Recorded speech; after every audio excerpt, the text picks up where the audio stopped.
He actually married Stevie Wonder's one of his ex-wives.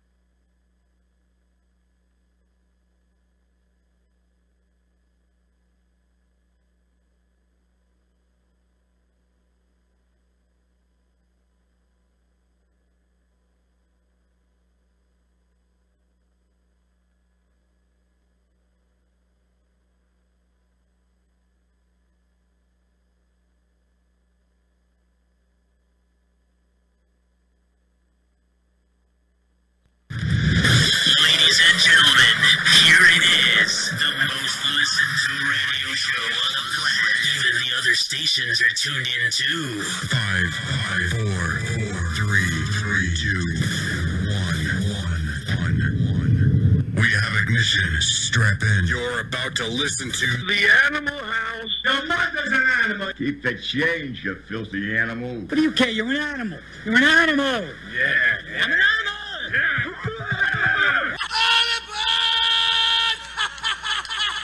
Atomic batteries to power. Turbines to speed. I feel the need for speed. The opinions expressed by the hosts, callers, and guests are not those of Hamilton Radio, Armed Forces Radio, Raw Talk Online, 102 DLG Radio Orlando, QStarFM.com, or Animal House Radio. Some of the material broadcast on Animal House Radio may not be suitable for listeners under the age of 18. Listener discretion is advised. Yeah.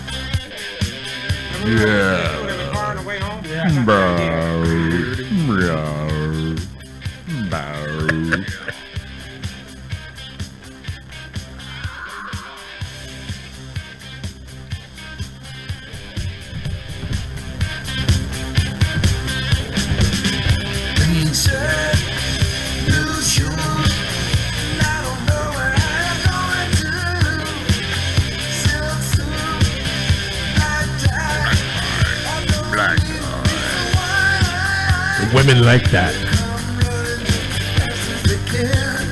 Every girl crazy about a Eggman.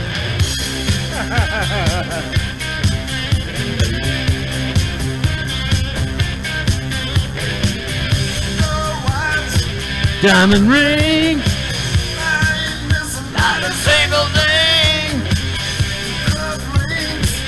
Stick pin. Careful where you stick it in. Animal House Radio with the Eggman.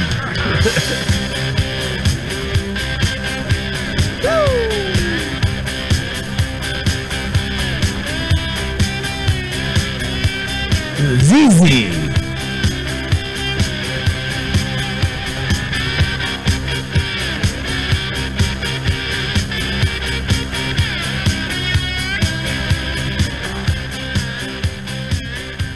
Welcome to the jungle! Ladies and gentlemen, live from the Theodore Jiggett studio, it's the Animal House Radio Show. And here is your host, Carlo Valerio. Hello, everybody. Hello, Valerio. Hello. Hello, Bull. Hey, great ZZ Top song, by the way, even better than that one. Beer Drinkers and Hellraisers. Oh, yeah. That's man. A closet one that only the diehards would know about. You know me, closet's my world. Absolutely. You just came out of one. Yeah, that's right. I came in one, too. But that's for another show. That's where the grapes come in. Yeah, we got to get on the Sunday shows for that conversation. That's why his shirts all have starch. That's it. Well, I want to welcome everybody. Good evening to the Animal House Radio Show. We got a great show for you lined up tonight. We have a very special in-studio guest who is an old friend of the show, and he's dropping by for a visit. He's not that old. You know him as Jack Morrowind, the Jack of all spades, magician extraordinaire, but we know him playfully as Clifford the Big Red Magician. Hey, Cliff is in the house. Make it sound way bigger than it really is. I appreciate that. It is. You're bigger than life. He lives on the edge. He lives on the edge.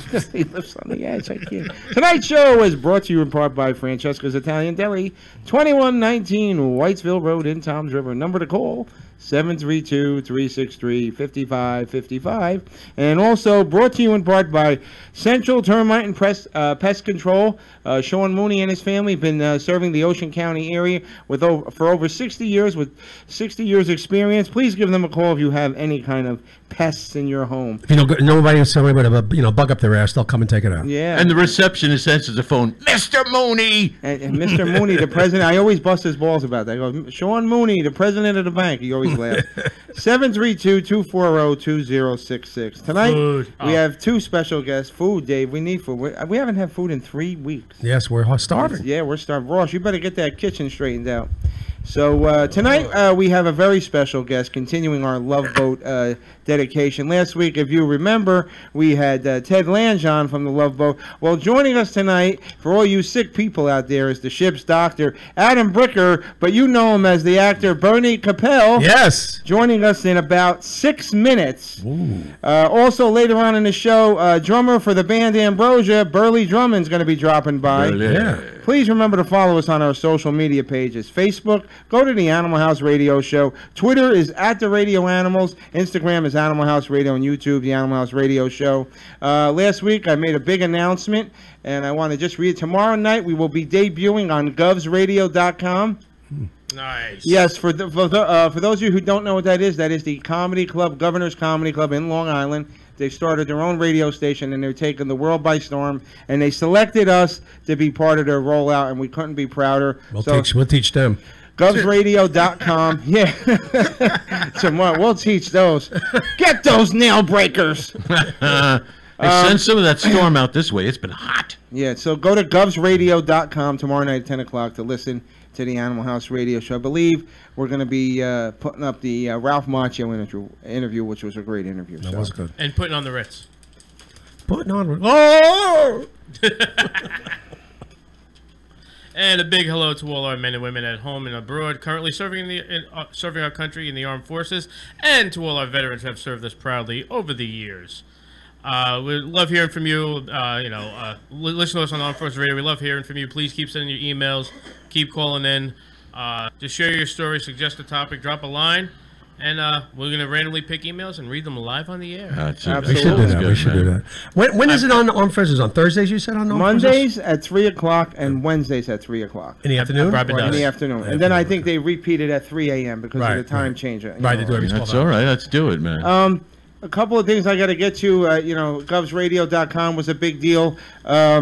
I want to say hello to our syndicated intros, 102 syndicated affiliates, 102 DLG Radio Orlando, rawtalkonline.com, qstarfm.com, and as always, you can listen to us on iHeartRadio, YouTube. And to subscribe on YouTube. Subscribe to our channel. Subscribe on YouTube. You can listen to the archive shows on either iTunes. And then hit the little bell for the updates. Or Spreaker, yes. The little bell for the update. What do I have to get to? We got a bunch of things to get to, but I don't know if we're going to have time. But we'll go over it later. Bernie. Me and Paul. I hear an echo, don't you? No. I hear like a yoo-hoo. Just an echo in the valley. Me and Paul had an adventure. We're going to get to our in-studio guest, Clifford the Big Red Magician. I want to talk about Dave Hodge, who we haven't seen in 3 weeks because he's been out, but at our adventure down at the Parks Casino, where he every time is a fun time. He won $17, so it wasn't. It wasn't a total wash tonight. That's right. But you're up. You're up. So Ruben, when you get a chance, let's get Bernie KOPELL on the phone. Thank you, sir. I've got to say, you're very efficient, Ruben. He's like a sandwich. An efficient sandwich. A fish sandwich. Yeah, what? With stale bread? It don't matter to me. We'll be getting, we're going to catch up with Clifford. We're going to talk to Tim. We're going to tell our story at Paul. Dave's going to tell us what happened at the Larry the Cable Guy show. We had a lot of fun where he slept through the whole show but managed to laugh at every joke. At least he made it at the right time this time, though, right? No, he was late for the... late for that one, too? Late for the meet and greet. I missed the meet and greet. By like 4 minutes. Like 4 minutes. You know, I'm looking at this wall, and all I see is "nee" on the end. The nights that say "nee." Yeah, that's for the Japanese audience. Oh, nai. Domo arigato. Hello. One ring-a-ding. That's for the Japanese audience. Oh, nice. Hello, Hello, Mr. KOPELL. that's me. How you doing? Hi, All okay, right. everybody. It is 8:45. Joining us now on the Animal House Radio Show and the Armed Forces Radio Network. He's an iconic actor. You've seen him on TV and in the movies, and you've loved him for many years. And he's taken a few minutes out of his busy schedule to be with us here tonight. Please welcome veteran actor Mr. Bernie KOPELL. Bernie! What's up, Doc? That's very nice. I could always use a little ego inflation. That's We're going to do a lot of inflation, but it's all downhill from here, Bernie, so I don't know what to tell you. We're definitely inflationary.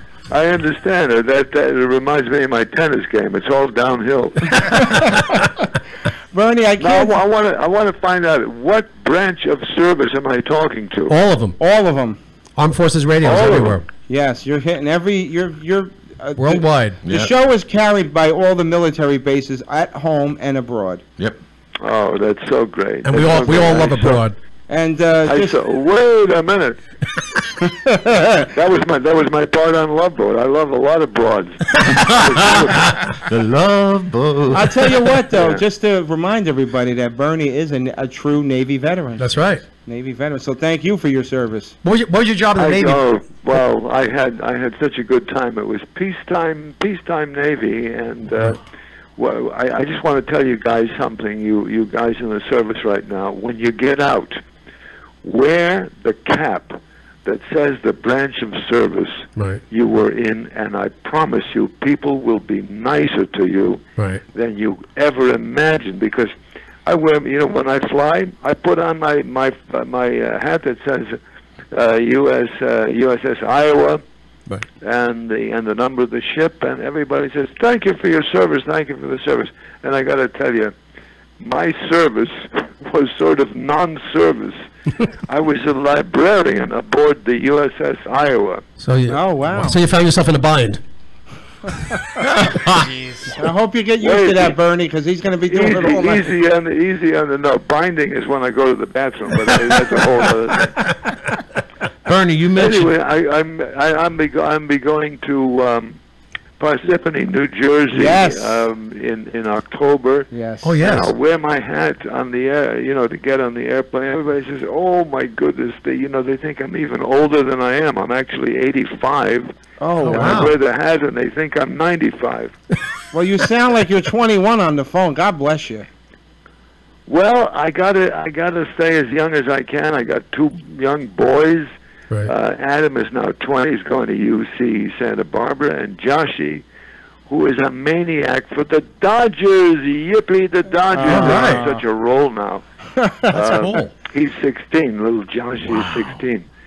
And we watch the baseball games together. Sometimes we go to Dodger Stadium, and it's great fun, and I love his enjoyment of the game. Right. And he's a good little player. He's a good little player. Bernie, I got to ask you a question now, because Dave Hodge, one of our co-hosts, he's an Army veteran, and what you were saying before about wearing the hat and everything. I speak to a lot of servicemen, and sometimes they get annoyed from people saying that all day. Is that true, Dave? I know to a degree they're honored, but they must get it all day long, though. Like, thank you. You mean when people say thank you for your service? Yeah, sometimes I don't get annoyed, but it's overwhelming, though. I knew a prostitute like that. Oh, that was cervix. Holy mackerel! It's this kind of show. No censorship here. Hey, Bernie, you mentioned Holy that you wear mackerel. your Navy hat when you're flying. Do you remember this television commercial you did in the 60s? It was for some airline, and you had two stewardesses fawning over you, Cooper and Ferguson. Oh, my goodness, that was Stan Trigati, and we did it in 3 days. Yep. And I think it was for TWA. Right.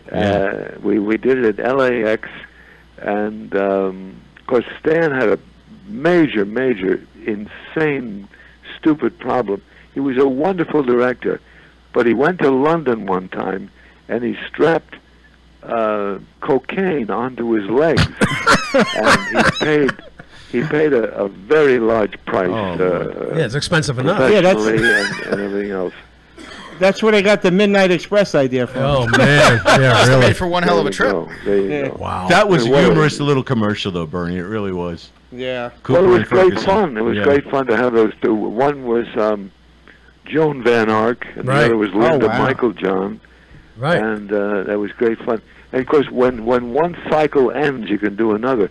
I did another for United Airlines in Hawaii. The sacred pools of Hana sacred pools. Right. And it was supposed to be a couple. Maggie Malooly did it with me. We were Oh, wow. a couple going back to the place of our honeymoon, and we went into the water, and they said, "Oh my God, the water's freezing."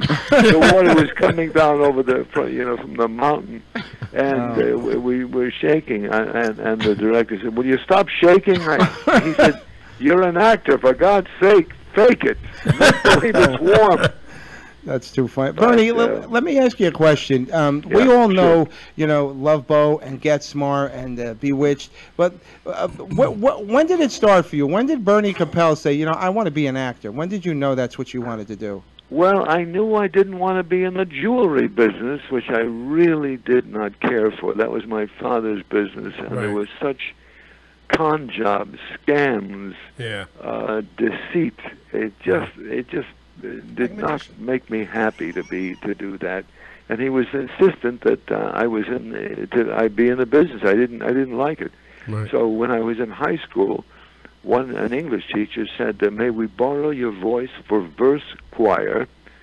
And that was extracurricular, where you did little stories into a microphone. And then I got into the workshop at Boys High, the radio workshop, and then I got into the All City radio workshop. And I said, "This is much more fun than I have in the jewelry business. This is really nice."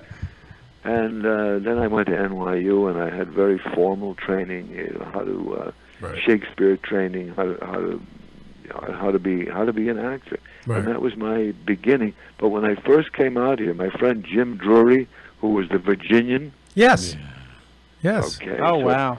So I come out of the Navy, and I'm 6 months in New York. I don't know what the hell I'm doing, and it's a wash. Nothing good is happening. And Jim calls, "Bernie, I got an agent for you."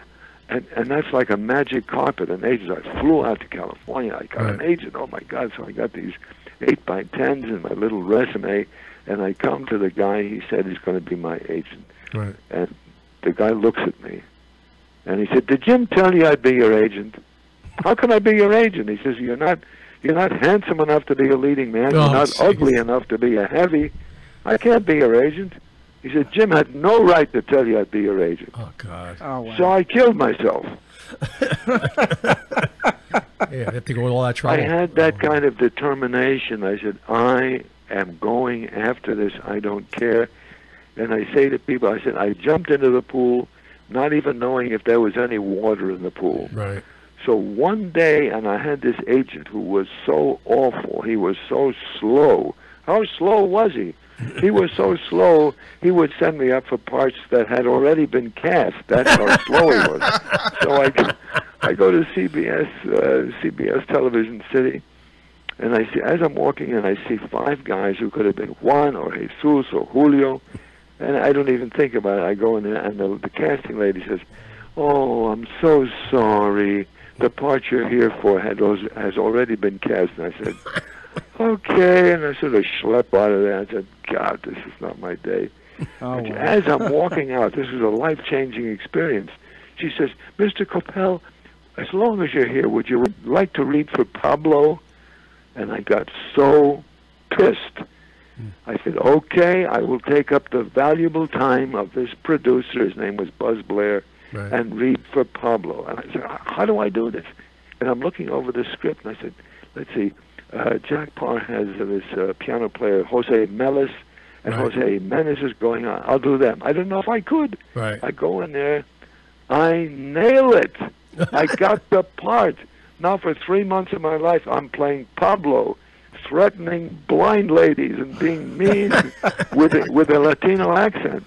Oh, that's so funny. My first 5 years was nothing but a Latino on my favorite Martian Flying Nun, Danny Kaye show, Jack Benny show. Incredible. Yeah. So it was a beginning. That was how I began. It was meant to be. 1961. Yeah, it was meant to be, man. It was. I don't know if it was meant to be, but Timing the is harder you everything. work, the luckier you get. You heard of that one? Yeah. Yeah. Yeah. Well, it's Yeah. timing is everything. I mean, that's what, you know, you were in the right place at the right time. Bernie, I got to ask you something. This is Paul Veneer. Yeah. When you did Get Smart, I can only imagine how much fun that must have been with Mel Brooks, Buck Henry, Don Adams, you. I mean, all the cast. You must have had so much fun with that, doing that show. When you say fun, our biggest problem was not cracking up. I'll give you an Right. example.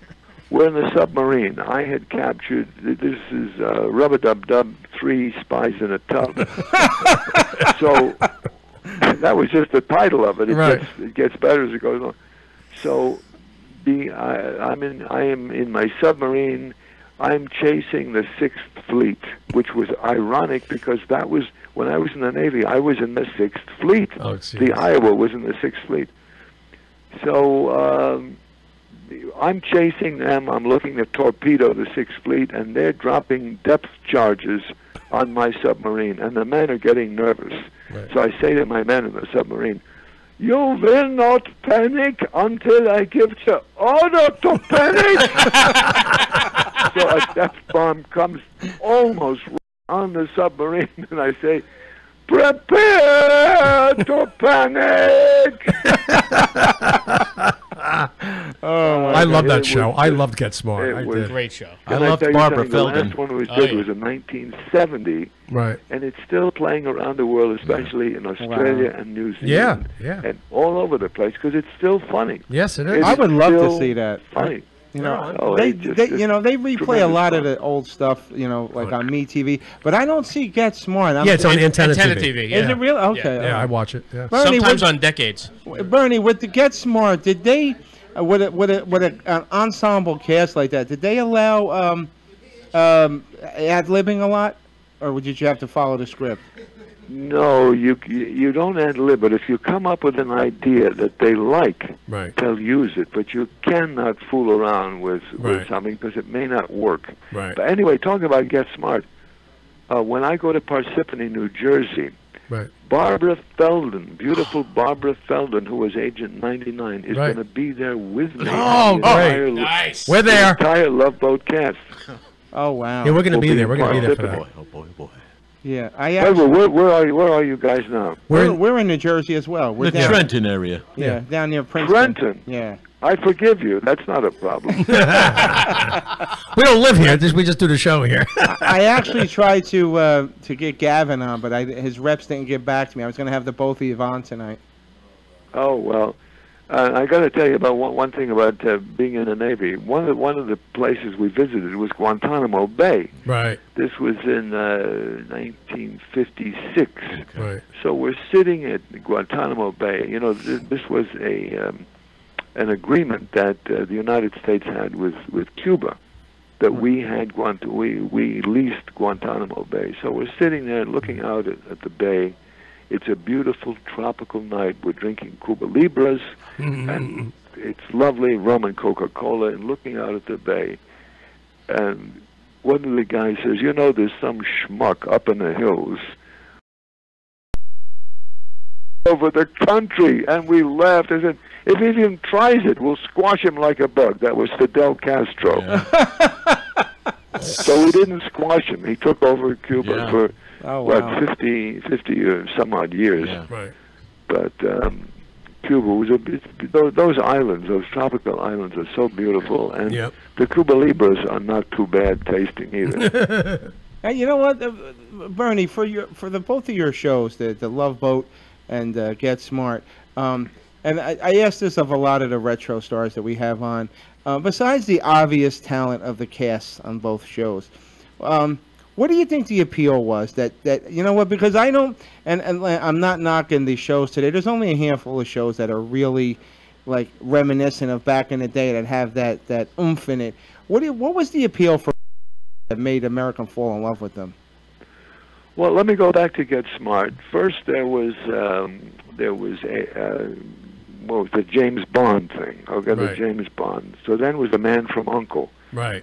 These were all reminiscent of each other. Right. And then Mel Brooks said, "Okay, well that's okay. Then let's continue the cycle and do Get Smart. Right. Get a guy like James Bond, who maybe is not too bright, but he's got a lovely lady who sort of supports him and nurtures him, and that was Don. Now I'm going to tell you about Don Adams.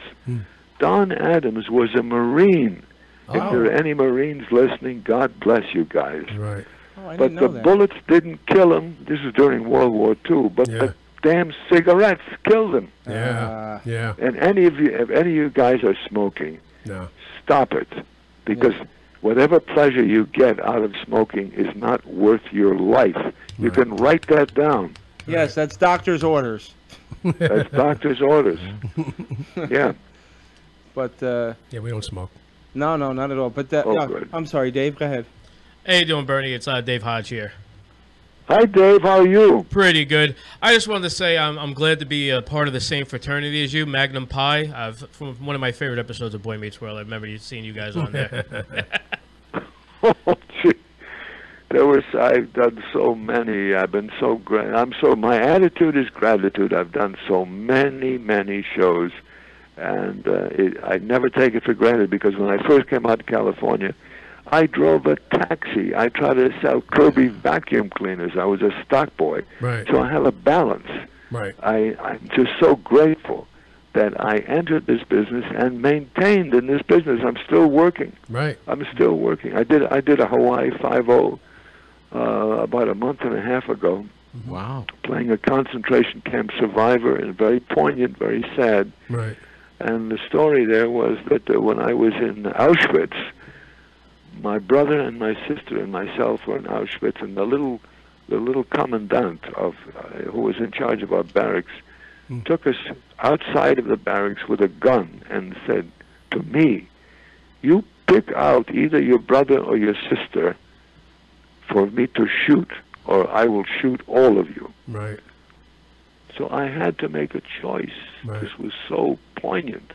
Oh, wow. And I had to make a choice, and I made a choice so we all didn't get killed. But it turned out this guy was hiding in Hawaii on a different island, Molokai. Right. And eventually they found him, and they said, that man has done such nice things lately for the people in Molokai. And they said, no, we're interested in the horrible, nightmarish things he did in World War II. Right. So they nailed that guy. Yeah. So that was very exciting episode. Yeah, Ted Lange, we interviewed him last week, and he said that you do a lot of plays now. You're doing a lot of plays? You're writing a lot of plays? Ted Lange is, he out of all the people in Love Boat, he's the closest to me. That's what he said. Yeah, that's what he said. Yeah. Yeah, I love the guy, and while we're all carrying on all of these cruises, Ted was in his cabin writing. He never stopped writing, and the most outstanding play he wrote that I was involved with was George Washington's Boy. George Washington's Boy, meaning George Washington's personal slave. Right. And this is all documented stuff. It's not just made up. Oh, okay. So it's Billy Lee is his name, and we did it at the National Black Theater Festival in Winston-Salem, North Carolina, and people went crazy because Billy Lee, George Washington taught Billy Lee how to read, how to think logically, and it comes to Billy Lee, he said, wait a minute. If all men are created equal, what about us? Right. And talking about bigotry and all of that. When I was in the Navy in Norfolk, Virginia, Norfolk, Virginia, that they call, a lot of sailors call it Shit City, and it really applies. Right. In Norfolk, Virginia, I had a pal, a black kid. I said, let's get off the base and have a bite. He said, don't you know? I said, what? This is a Jim Crow state. Right. I, as a black man, cannot get off the base and have a cheeseburger, even though I'm wearing the uniform of the United States, dedicated to protect every citizen with my life if necessary. Right. Wow. So then I sail in the Navy to Brazil and Argentina. Well, mixed race couples are just having a nice time, and nobody is making a fuss about it. Right. So they were so far ahead of us Right. with race relations Right. that, and when we did this, the play George Washington's Boy in Winston-Salem, things have changed gigantically for the better because Yeah. mixed race couples were sitting and having a drink and having some food, Right. and everything was harmonious. So things have changed, and I just want to tell everybody who's listening, things have changed to a degree, but we want to keep on changing. Oh, Right. we For the still better. got a long way to go. Bernie, Yeah.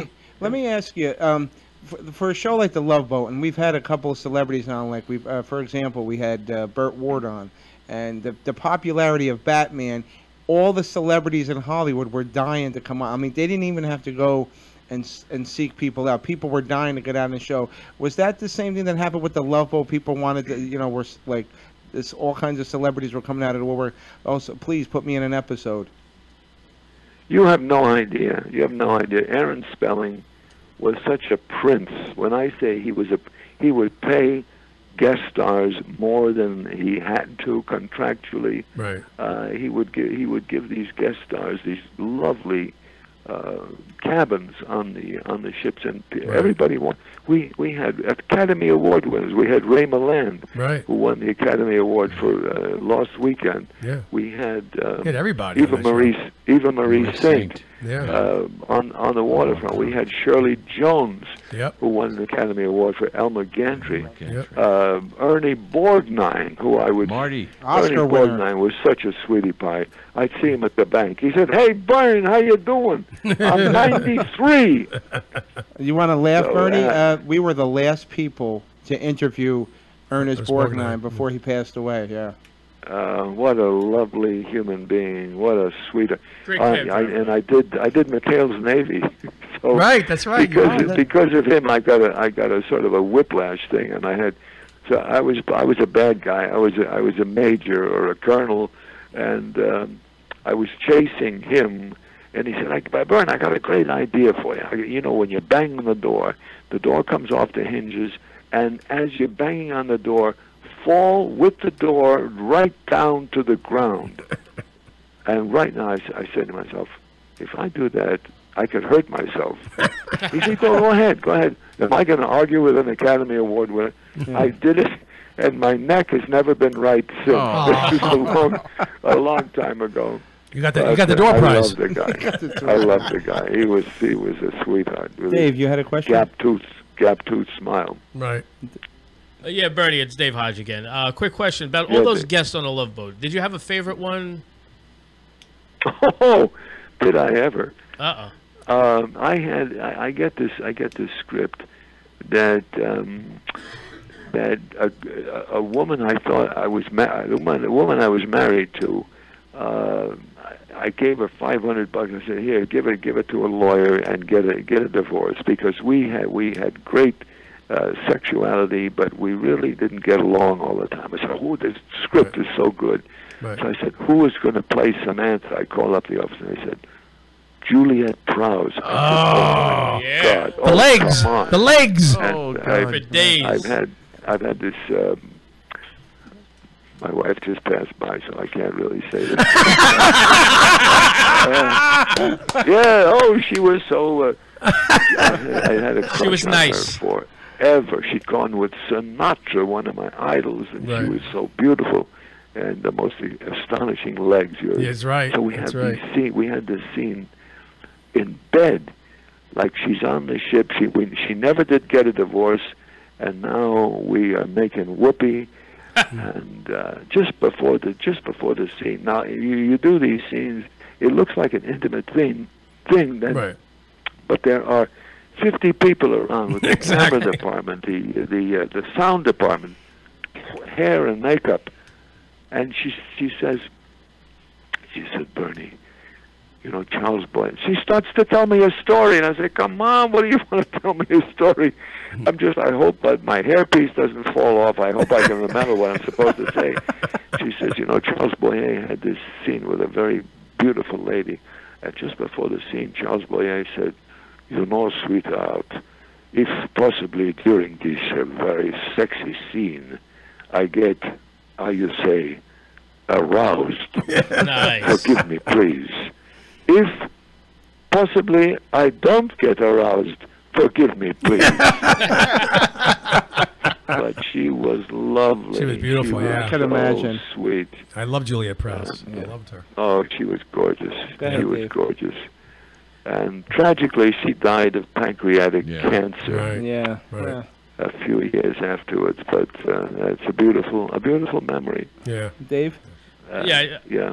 I had another follow-up question to that. Now, if you think in 2018, if they redid The Love Boat for a modern era, not like the reboot that they did like 10 years ago, if they tried to update it a little, how do you think it would be different nowadays? It wouldn't work. No, it wouldn't work with the original people. I mean, they would get young people in it, and we might pass by with walkers and wheelchairs. You know, you cannot futz around with original things.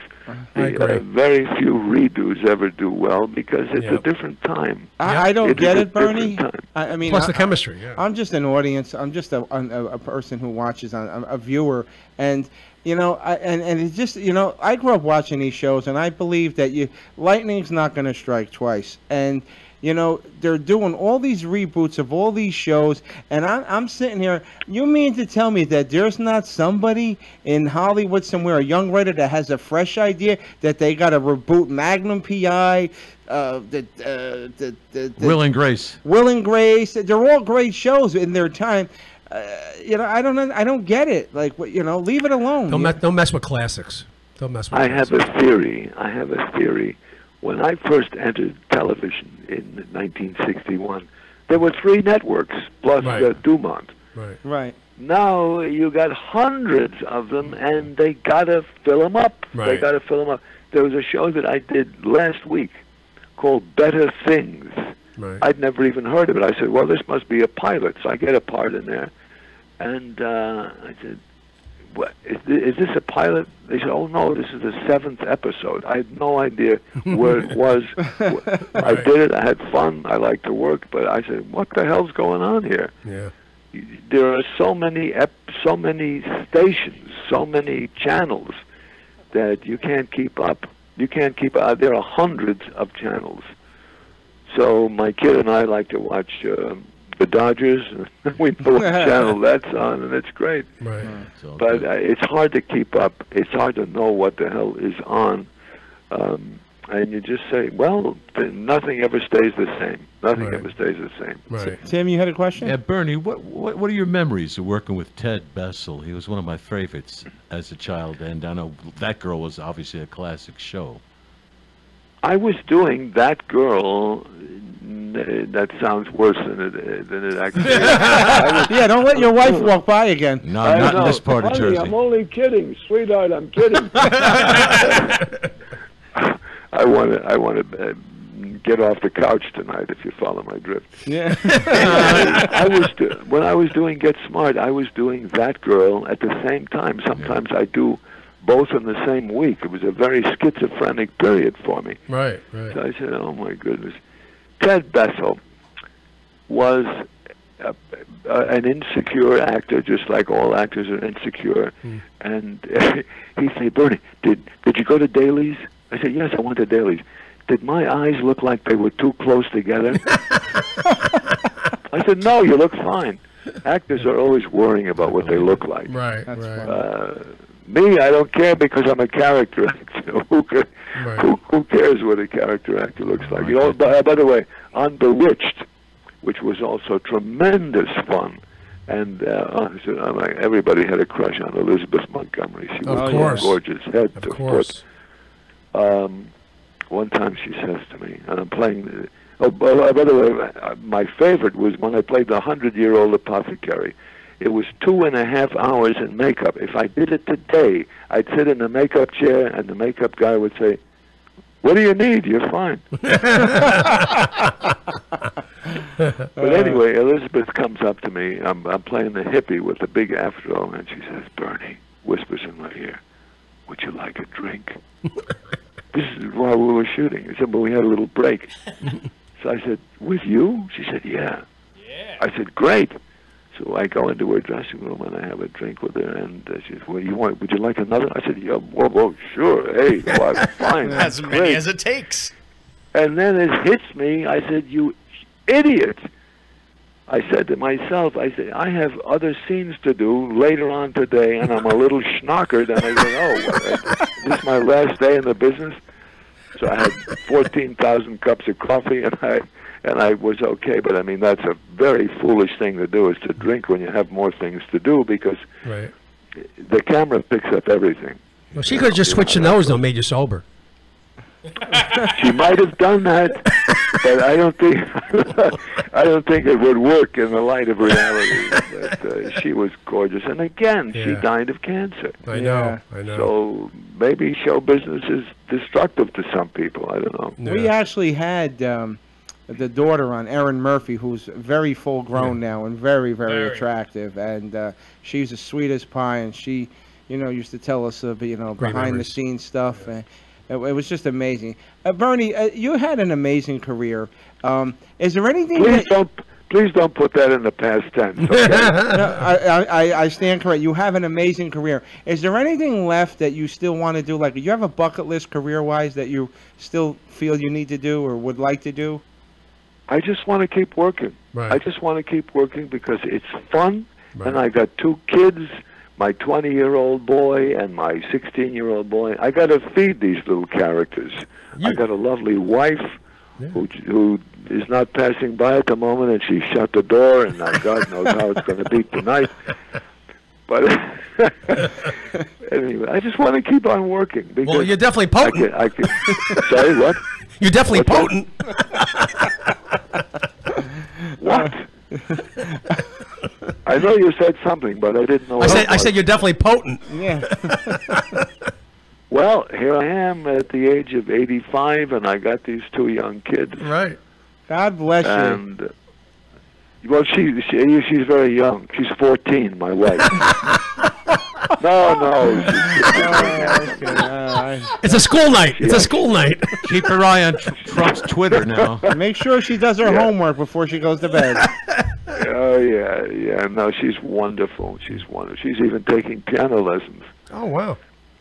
Yeah. No, she can do everything. She can do everything. Bernie, I don't need Google. My wife knows everything. Oh my gosh. Yeah. Bernie, who's going to be at the Chiller convention as far as cast-wise? It's going to be you, Ted. Me, Ted, Gavin, and Jill Whelan. Wow. Oh. Lauren Tweez is not going to be there. Right. She's got something else to do. But also Barbara Feldon, God love her, is going to be there. And cool. She is one of the most brilliant, independent human beings in the world. Whenever I go to New York, I see Barbara, and I say, "Barbara, tell me the truth. Wouldn't you love to do another series?" Right. She says, "No, I just like it here in New York, and I like to read my poetry at the Y, and when you do a series, there's so much sitting around." I said, "Barbara, when you're sitting around, they're paying you. That's you right. could read a book, you could write a book, you could do whatever you want."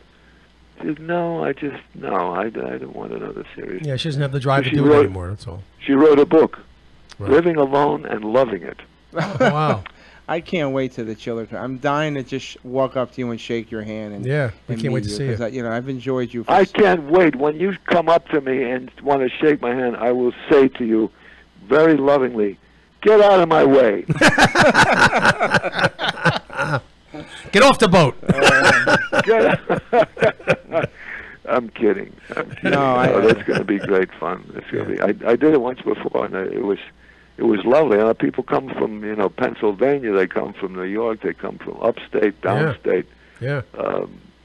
Jersey, all over the place. Oh, yeah, those are amazing. You know what I like, though, especially nowadays with all the nonsense going on, it's great that you can have an event where you can go and see people who you admired for so many years and take a picture and, just reflect a little and say, "Oh, my God, I grew up watching you." I know that song. I know that song. What was I going to say? I lost my train of thought here now. Let's go to the the thing. It's good in these days and times we can have this Go to much Chiller. fun meeting people. Yeah, and it's just it's an amazing thing. It's a great event. They run a great event there They too. really do. Yeah. and Oh, we it's got- amazing. And you know what? One of the main things people come up and say is, because this goes back years, he said, I watched Love Boat with my grandmother, who's no longer alive, and it was Right. so warm and so sweet. We had our popcorn and we were watching it, and the family was all together, and it was very sweet and lovely. Yeah. So that's a memory that people have. And, of course, there was no cutting-edge drama Right. because there were happy endings, like Tom Bosley. He Right. comes on, he's in a wheelchair. We call it page 58 resolutions.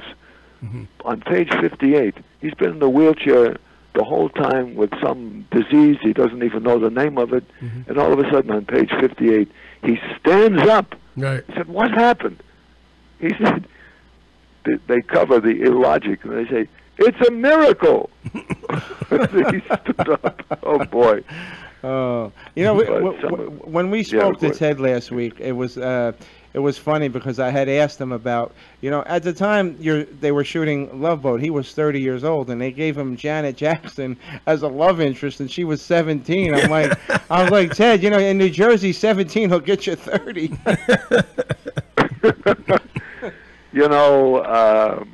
Ted behaved very nicely, but the odd thing, we went all over the world, and wouldn't you know, as a black man, every time we went through customs, whose luggage did they search? Ted's. Oh, every jeez. time.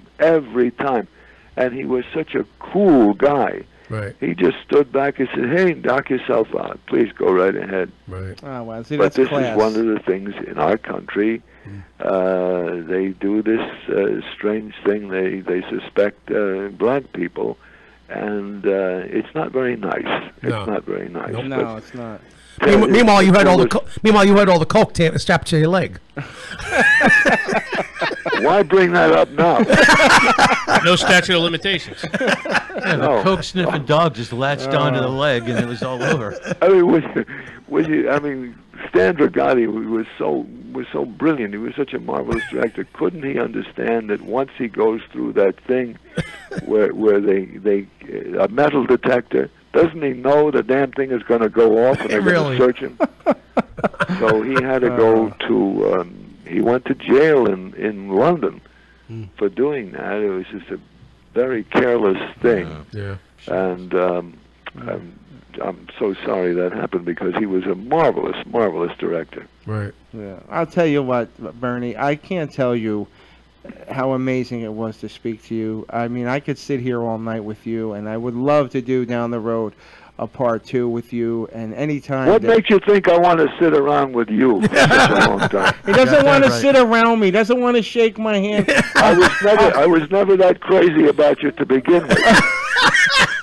I'm batting 1,000 here today. I know. Well, let me just say this to your guys who are listening in the service, whatever branch you guys are in. I want to send out my love to you and my respect, and thank you so much for your service. Mm-hmm. Yep. Thank you so much for your service. And thank you. Well, thank you, and you. I tell you what, we're gonna come out to Chiller. Yeah, we'll see you there. And it's amazing. And When you come out to Chiller, don't bother me, okay? We'll just wave as we walk by. Yes. I'm gonna be very busy. We're gonna bring with people I like, not you clowns. We're gonna bring the drug sniffing dogs. Then you'll change your tune. Carlo, remind the bring my listeners. drugs.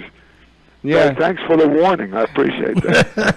Yeah, if you for everybody that's listening, and if there's any of our servicemen or women who are going to be home on leave or in between deployments, the Chiller Convention's in October. I believe it's the end of October. It's the Sheridan. The Sheridan Parsippany, and Bernie KOPELL is going to be there with Ted Lange and Gavin McLeod.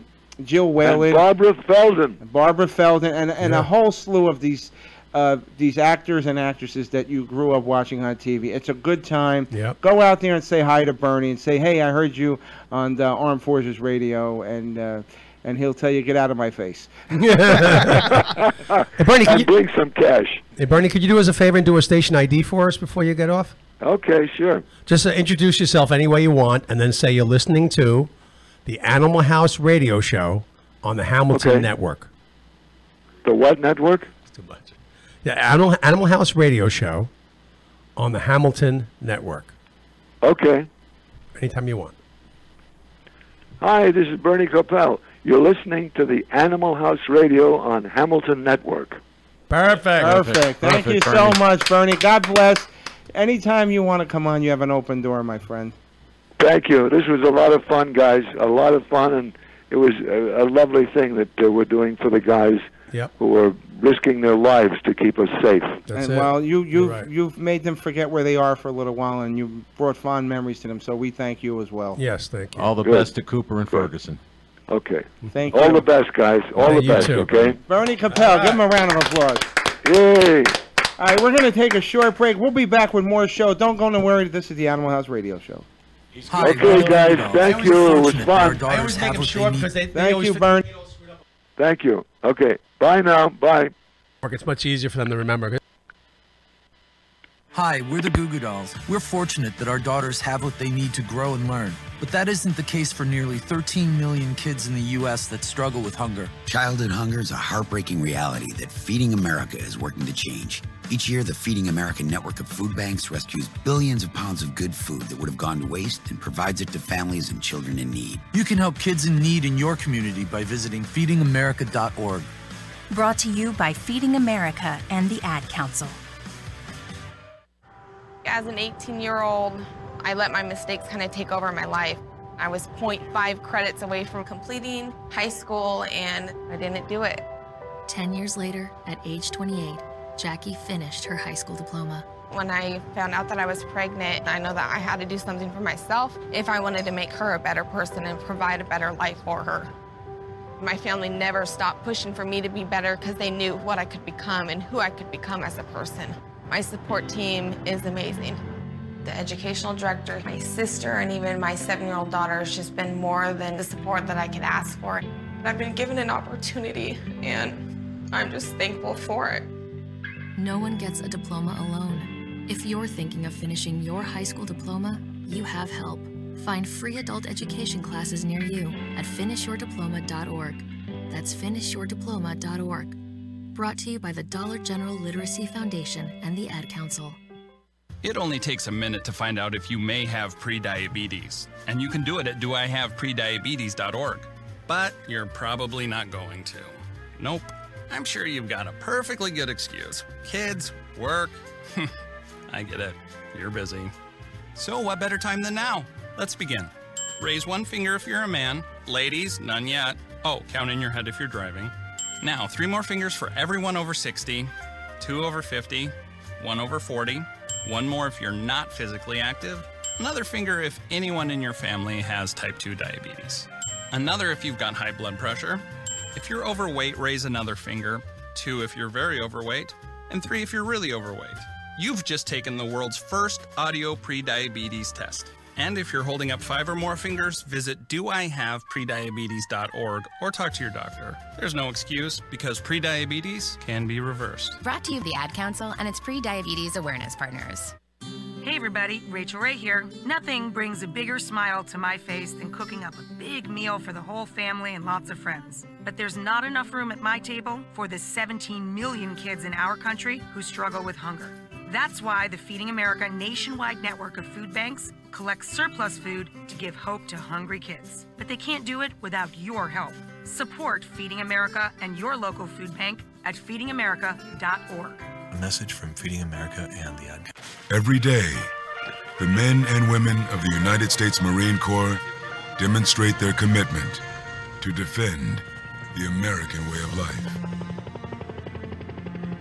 Since 1775, we have served our nation as a force in readiness. From combat operations to humanitarian assistance in every corner of the world. No matter where the mission takes us today, or wherever our country needs us tomorrow, we always remember the land we call home. As Marines, we take a stand for each other, for our nation, for us all. The few, the proud, the Marines. You look nice. How was work? Well, it was fourth period, civics. The kids were giving me the third degree. Was a UFO seen hovering over Washington, D.C.? Was a fisherman attacked by a 320-pound shrimp? They'd been bitten by the fake news bug, all right, and it was holding on like a driver's ed student to a steering wheel. How was I gonna get a bunch of wide-eyed kids to wise up about what they see on the internet? Then it hit me. Like a dodgeball on field day. The name of the game was News Snoops. Each student got an article and 2 minutes to decide if it was credible or a fake. They were able to use fact-checking sites to get the cold, hard truth. Now the little hotshots are even teaching their gullible grannies a thing or two about phony news. But how was your day? Pretty good. I got a new title today. Office Birthday Party Planner. Oh, fun. Teachers just have better work stories. If you want a creative job worth talking about, head to teachdfw.org. Brought to you by Teach and the Ad Council.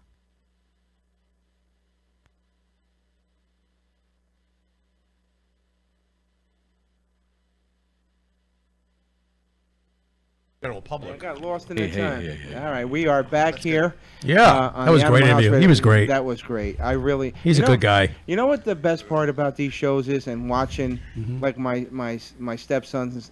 I you know, even though it makes us feel old, but I got to see them firsthand. The music from the 80s, I heard it when it was just breaking on the radio. Right. And to me, that's the greatest feeling in the world, even though it dates us. But he was a great interview. I'm like Cliff. I like the backstories. I like all the stories. Oh, yeah. I'd love to hear, like, the little... Yeah, absolutely. Yeah. So joining us in the studio is our dear friend, Clifford the Big Red Magician. But professionally, he's known as Jack Morrowind, the Jack of all spades. And Jack, I want to thank you for coming in today. I love when I get to come in. And, Thank you for having me. He's going to be... How was Congress today? Was it? Oh, wrong Jack. Never mind. Oh, my God. Jack is going to be doing the Ren Fair coming up in Lakewood. Yep. What's the dates on that? Do you know? Dates are September 15th and 16th. It's next Saturday, Sunday. Mm-hmm. It's, wow. it's at Pine Park in Lakewood, and tickets are only $12 for adults, $2 for kids, and under 6 is free. So it's not expensive to get in. We can get in. We can get in under 6. Yeah, right. I'm under 6 born foot. on leap year, I'm so- 5'10". I'm under 6. Born on a leap year. So you're going to be closing the show this year. That's This a big year, deal yeah, for- there was a couple things that went on, and I can't get too much into it. But Are they paying your closing money? I will leave that be silent. But no, it's a lot of fun. I actually Yes, have but in more time this middle-aged year. money.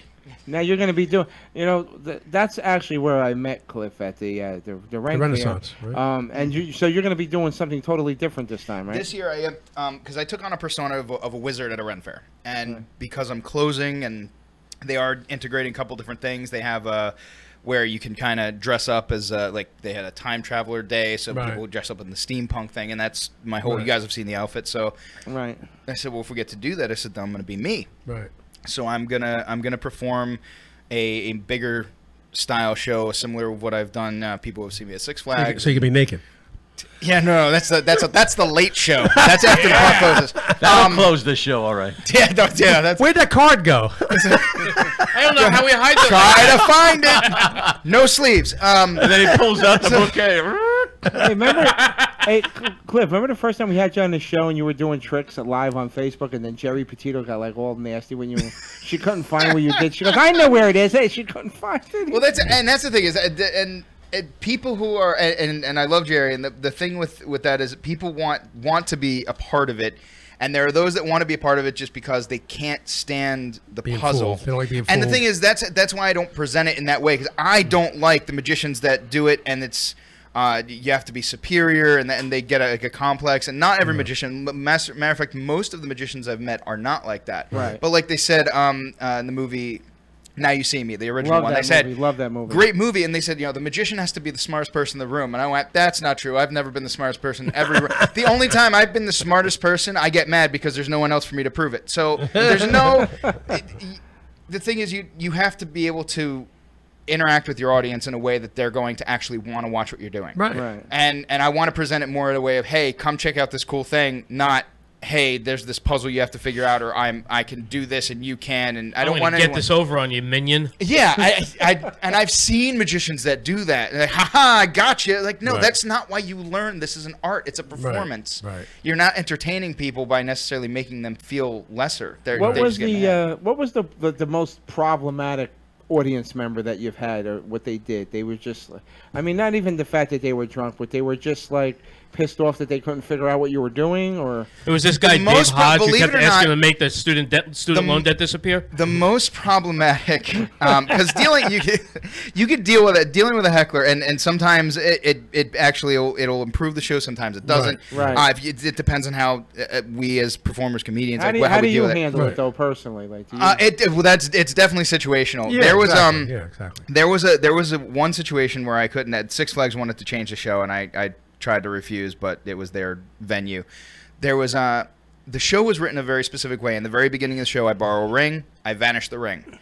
Person gets it back at the end of the show. I have a whole presentation, the reason, and the joke I make is, I vanish the ring. I said, there's two reasons I do that. I say, one, it gets me back to my roots. I said, but two, if everybody else leaves, she's gonna stay. So now she's thoroughly invested. Well, it was her engagement ring, and apparently her husband did not know that she had willingly volunteered the ring, and he came back in the middle of the show and he was pissed, and he caused a whole big thing after the show, thankfully, but he was mad at her for loaning the ring. He was pissed over $200. Yeah, apparently. I don't know. The inside, it was insignia. They had the engraving. It said TIN. I don't know what his problem was. That's high quality zirconia. What are you over doing? hill, over dale. I mean, get another box of Cracker Jack. You'd be all right. Believe it or not, it was last year. There's two. It was a kid that wouldn't shut the hell up. Right. One was at one event, and I managed to get him to be quiet. But it was the Renaissance Fair, which is probably one of my proudest moments as a performer. It was one of the moments you get away with something that you don't think you should have.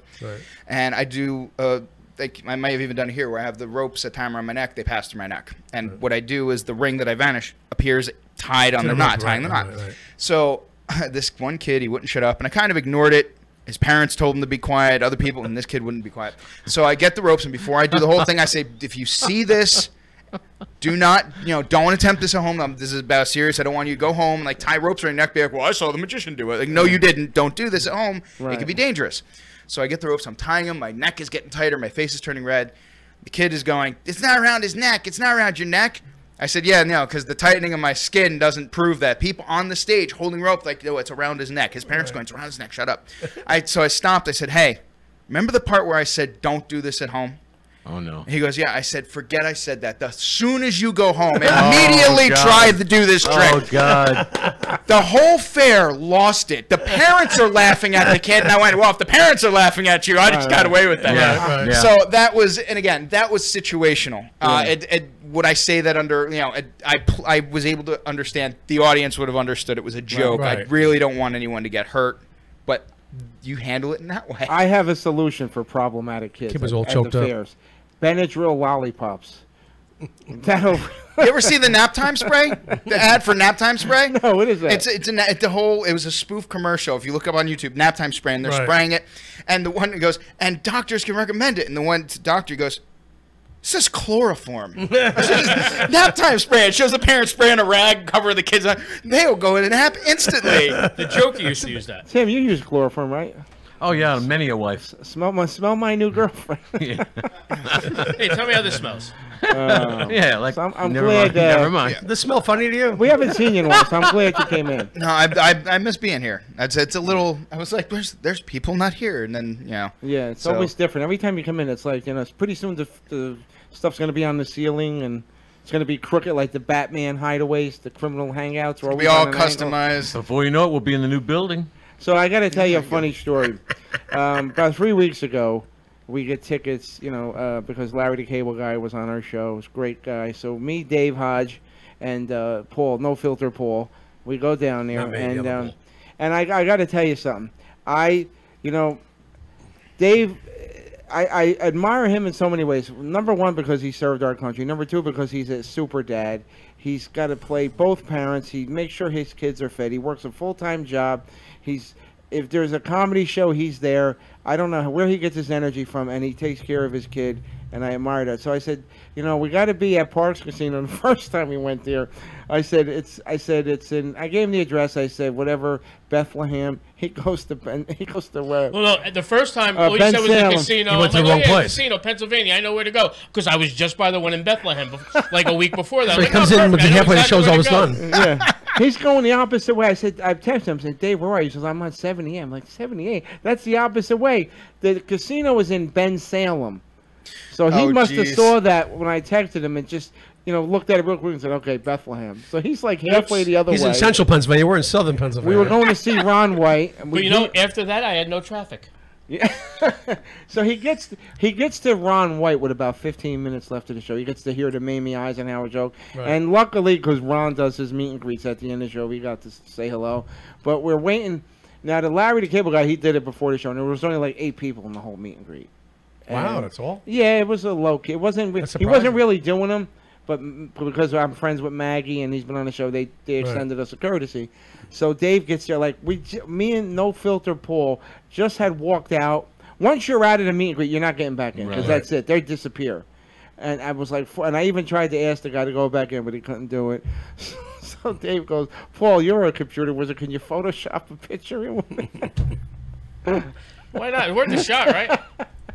I figured the one that you and him were with them, you just replace you and me. There you go. That's it. I don't have no problem with that. I'll do it. But you got to pose like that. Let's take a picture and Yeah. we'll do the Photoshop. You know? Exactly. But that was a fun job. But it's funny, though. I hear Dave laughing, but I swear to God, he was snoring. He's like this. And he's like... It was like Shay that time. The jokes were he was dreaming, but what he was dreaming was I know. actually being He at the synced up. comedy show. It was. What did you think, though? Was good to say? I had a good time. I Yeah. loved it. I had fun. That opening guy was a lot better than I thought he was. Who was the opener? Oh, Remember? I can't remember. It was okay. It wasn't great, but it was he good. He didn't wow me, but he did his job. You know what I'm saying? Right, he did right. his He job. definitely did his job, at least. Yeah. So, me and Paul, Sunday, Paul has a gig out in my Maryland. That was me and Paul. Every like 3 or 4 months, we go to this place out in outside of Baltimore. Was it Parkland? Yeah, Parkville. Parkville, Maryland, and Yeah. the place called Sully's Comedy Club. It's a great place. I love it. It is. It really is. So I guess the people that have come to see Paul over the years, they're doing like this Memorial Labor Day barbecue. So it's a private party. Paul's Astrovan passed away this year. So I rent now. I rent so now he rents Enterprise because my cousin works for Enterprise. I mean, this is one of those things that like the Labor Ready uses to like transport people over. It's gigantic. I'm too used to the big. Astrovan. This thing's too big. You And know? through the whole trip, like he's making turns and his cases are flying all over the place. And then he's like, and he's just trying. He's like, son of a bitch! And finally he pulls over. He's wedging everything in. Yeah. So we finally get to the place. We get there. Now the guy's got a huge little deck with a pool area, fenced in, Big giant yard. But it's all grassy and it's soaking wet. And he goes, yeah, just park right over here. And you could, right where you set up, you can pack right up to where you set up. I go, well, the grass is a little wet. I'm probably going to rip up your lawn. He goes, no, don't worry about it. I don't Everybody care. parks here. So I go, and I'm almost to where I have to go, and I get stuck in the mud.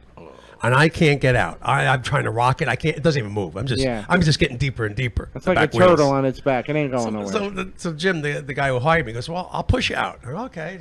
He goes, backs up. He gets his truck. He backs up, and as he's pushing me, I go, oh no. I go, what happened? He goes, he pushed in the whole door, the whole back door. Because the car It's a rental. Because it wasn't even. His bumper crumpled the back door of the van. I'm It going, just oh no. crumpled it. And he goes, I'm really sorry. I said, it's all right. What are you gonna do? You know, I'm still stuck in the mud.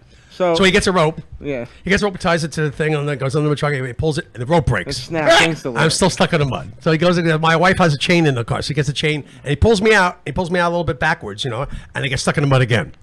He pulls me out again. I go, and I finally I go a long way all the way around. And I get back to it, and I go to set up, and I get ready to do a sound check.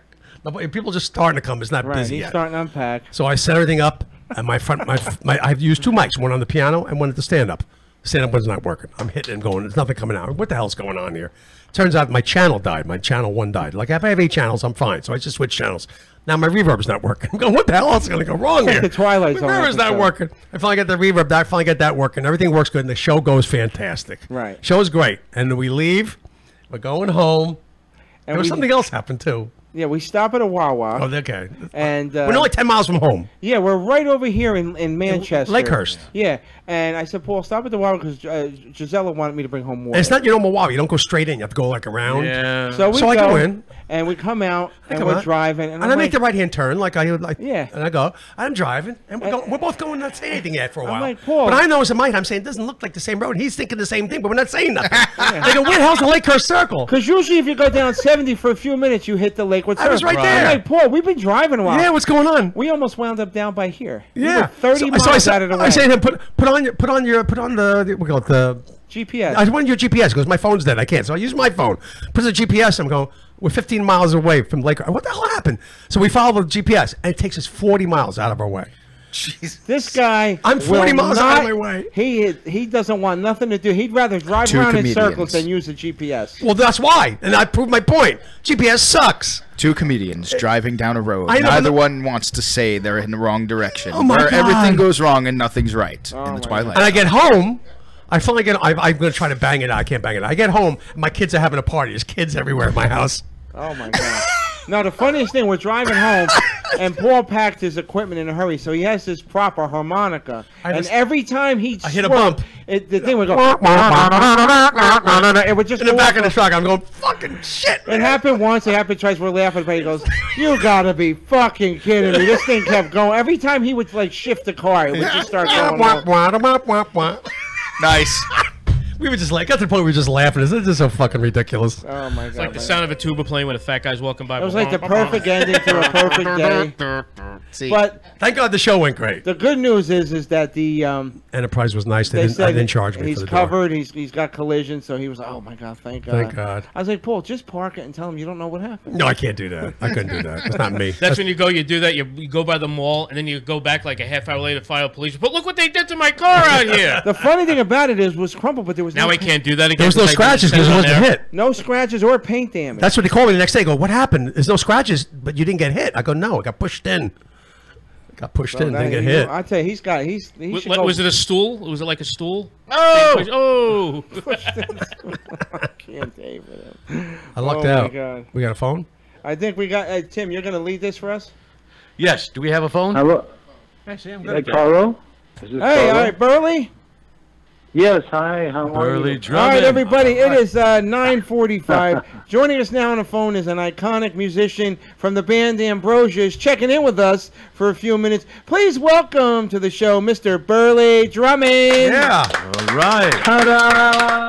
What a great name for a drummer, Drummond. I love it. I love it too. I know. But some nights I gotta admit I'm barely drumming. BERLEIGH, you've been with us on Hamilton Radio before, not necessarily with Animal House. Now it's a major step up being with the Animal House show. Welcome back to Hamilton Radio. Thank you for having me. I'm very, very excited to be here. I think it was 2 summers ago was the last time we had you. And what was the Philadelphia area show you were doing? I actually went to the show, having spoken to you on the air. That wasn't at the Man, was it? No, I don't know. It might have been one of those rock yacht type of events. Yeah, right. Something okay. like that. Okay. Yeah. Oh, it was wonderful. And that was all, inspired, well, first of all, by the music I heard from Ambrosia many years ago, and then talking to you on the phone. And, most people will remember just the hits. But the band kind of changed directions after those hits, and you guys took a totally different sound on almost. That was pretty cool. Well, thank you. Actually, it's like bookends. When we started our first album in 1975, the first 2 albums were more prog-oriented. We were America's answer to Yes and Genesis and King Crimson. And then we had kind of more of the R&B, Doobie Brother, Mike McDonald type hits. You're the only woman, How Much I Feel, Biggest Part of Me. But then we went back to the prog because somebody from the record label requested it. But yeah, so we've done it all pretty much. The prog was awesome, especially to hear it in person. And oh, thank you. Oh, you're welcome. But I mean it sincerely. And then remembering some of those albums, Life Beyond L.A., that was major here, especially in the East Coast where we're at. Yeah. It was major back in the day too. Oh, thank you. Oh. I know that the East Coast in particular, really likes it when we play more of the prog material. Oh, definitely. Well, prog was very big on the East Coast. Yeah. Well, that's great. That's great for us because that's our favorite thing to play. Right. I mean, Yeah. you know, Sure, it's always especially as gonna a be drummer, cool. yeah. And as a Yeah. result of that, I kind of became more of a fan of the progressive sound than I did for the nostalgia of the old, pop type of hits you guys were doing. Yeah. Well, it's funny because we still about twice a year we get called to headline a prog festival, and they'll ask us. Yeah, I mean it's really interesting, and they'll ask us, "Hey, we really want you guys to play all your songs, but don't play the hits, please." Good. You know, Oh wow, yeah. The hits. Well, hits paid your bills for you to play the prog stuff. So that's good. Well, it took us in. It got us in some other doors. Let's put it that way. Right, But right. You know, we've always our hearts have always been with the prog material. So, Right. Yeah. Burley, when it, this is Carlo. When it came to the writing of the songs, was it a collaborative effort, or just one person wrote it, or did you guys get in a room and just say, and just like jam out and experiment on stuff, or? Yeah. No. Well, all of the above. I mean, we Right. used to practice get together and practice like 5 or 6 hours a day, but most of that was jamming. You know, we would just jam, and whatever happened happened, and we'd all record it and go home and pick the best parts. Like if something magical happened, we tried to build a song around it. Right. So somebody would bring something back in, and we would build from there. Some songs were more complete than others. Like say I did "Living on My Own," that was more complete, and then Joe added the B section. But like "Biggest Part of Me" was mostly Dave. But the early prog stuff was really sitting in a room and throwing ideas out and piecemealing a piece together. Oh wow! Oh, fantastic! Yeah, it was fun. Also, yeah, it's fun. Also, Burley, this is Paul. I see that you were born in Fort Leavenworth. How the hell did you get out? Were you paroled at an early age? Well, I'll tell you a funny story. My parents met in Japan. Right. Both in the Army. I'm an Army brat. Right. And so they met in Japan, and I think I was consummated on Mount Fuji by my dad. Somebody was mounting somebody. Yeah, I was made in Japan. So, I think my dad got in trouble and was sent to Fort Leavenworth, and I was born in Fort Leavenworth, Kansas. That's funny. So That is there so you go. funny. I've never met anybody or heard of anybody that was born. That's got to be an original. Yeah. So you were conceived on Mount Fuji, so at least you had good food. You had good hibachi up there, right? Yeah. The air was good. Yeah. How did they come up with the name Burley? That's such a cool, different name. Was it named in someone in the family? I think if you were in Scotland, it would be pronounced more BERLEIGH. Oh, okay. But I think it means meadow by the mountain. It's a Scottish name. That's kind of nice. Yeah, And my Mount Fuji makes family, sense. my family named Drummond is Scottish. Right. But originally, I think it was Dryman when it came from maybe Germany. Right. But the Drummonds were famous because we hid Bonnie Prince Charles from the English. Wow. So we were very sneaky people. Yeah. Right. Oh wow! That's why you're the drummer. You're hiding in the back. I hide in the back. Yeah. Now, Burley, you cause all the trouble. Ambrosia was obviously a national touring band. Are you still touring at all, or from a national perspective? Yeah, I think in some ways we're touring more now. Right. I mean, we're not doing 6 months on in a bus anymore. Right. Right. But but we do like 2 or 3 a weekend. We'll go out, maybe 3 weekends a month. So we go out and we I guess you call that weekend warriors kind of. But so we'll fly to the East Coast, do 2 or 3 gigs, and fly home. And it's great now. It's actually better now, right? Because we all have families and we all have things that we've built up. Like I have a production studio and a recording studio. Right. My wife and I have a band. So when we go do Ambrosia, it's kind of like it's always like a little reunion, Right. Even if we do it every week, it's like, hey, how you been? Oh wow, let's play, Right. So it's great. Yeah. Yeah, you're more mature now too. You're enjoying it more now. It's not a party. It's not just a party anymore like it was when you're younger. Burley, well, I wouldn't say we're more mature, but yes, it is. Burley, let me ask you: when did you know that music is what you wanted to do? How young were you? Well, a funny thing happened to me because I'm an Army brat. My father was eventually stationed in Ankara, Turkey. And so I spent like about 3.5 years in Ankara, Turkey. And one year, I was pretty young. One year I went to a bazaar with my mother, and I got separated from her. And I ended up in the back of this tent where they were about 5 guys were hand hammering these copper plates spinning around. Right. And the synchronicity and just the kind of trance-like quality they had, I guess I was missing for like about 3 hours. I thought it was like 10 minutes, but Right. my parents told me. And ever since then, I've been attracted to the percussive arts. Mm-hmm. So, wow, that's interesting. Yeah. Yeah. So that took me into orchestra and mallets and for timpani and marimba, xylophone, vibraphone. So you were inspired by a walk. He's between a walk and a hard place. Walk in the hard place. I like that. Yeah. Who was your biggest influence musically, would you say? Well, I've had so many that it is really hard to say. But if I had to pick one, it would be Elvin Jones, the drummer for John Coltrane. Oh gosh, yeah. Gosh, yeah. When I saw him, I just went to another planet. Right. It was just so amazing. I know when you feel that inspiration like that, it just stays forever. Yeah, sure it does. Yeah. It But changes your path. that was the beauty of Ambrosia, is that we had 4 guys with pretty distinct influences, we shared everything. The Beatles, the Beach Boys, Traffic. Right. Traffic was a huge influence. Yeah. But I had the jazz and the ethnomusicology, and Chris, our organ player, had the blues. Yeah. Joe was like a singer-songwriter. That was his kind of thing. And Dave, was the pop guy. Right. So you put us all in a blender, right? And it came out Ambrosia. You meshed well. How did the name Ambrosia come about? They were eating dessert. Well, originally it was the nectar that kept the Greek gods immortal. Right. So we thought, our music's going to be immortal. So this is No, you're right. It is though. It sure what it is. is, yeah. Oh, thank you.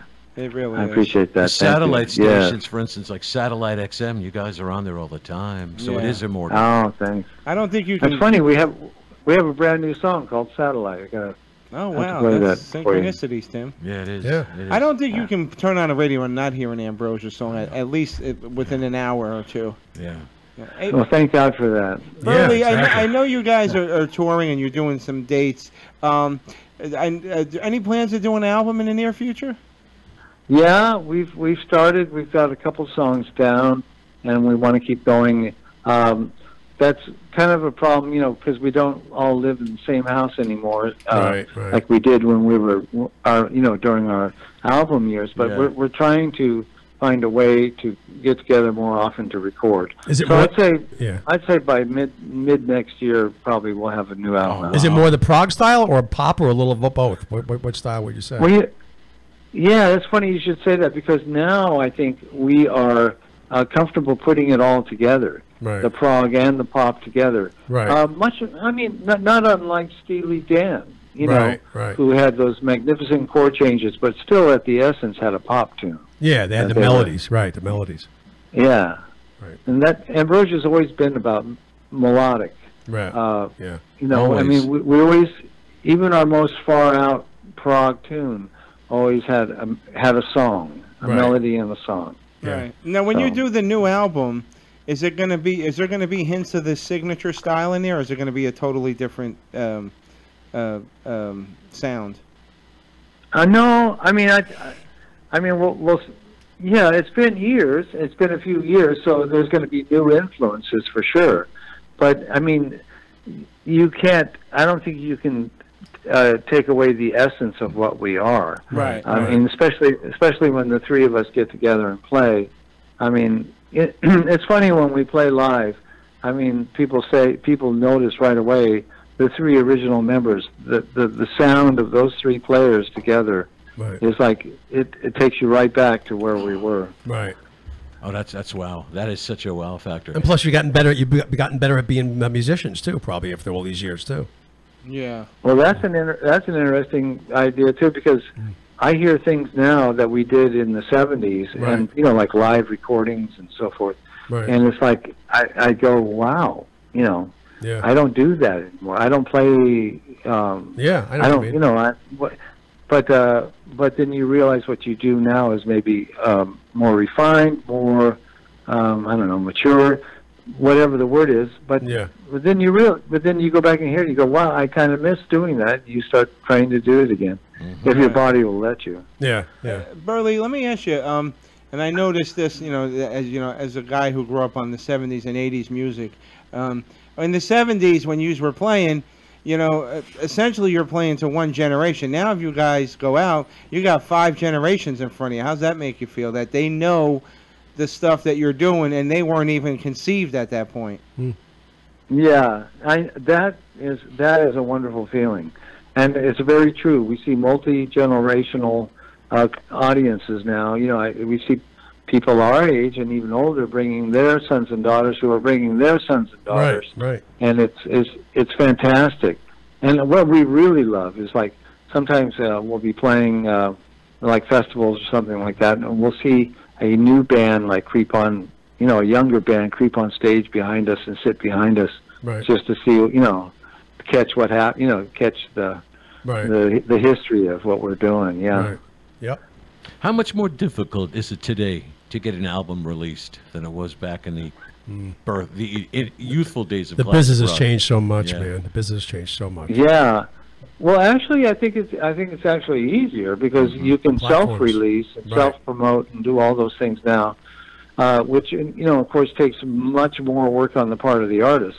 So you get in a bigger essence- cut now, though. You're bigger cut now. Now you get the whole thing now. Yeah, that's true. That's true to a point. Right. But then at some point, if you want the powers that be that still exist, Right. if you want to get national distribution or national airplay, or you still have to deal with the big boys. Right.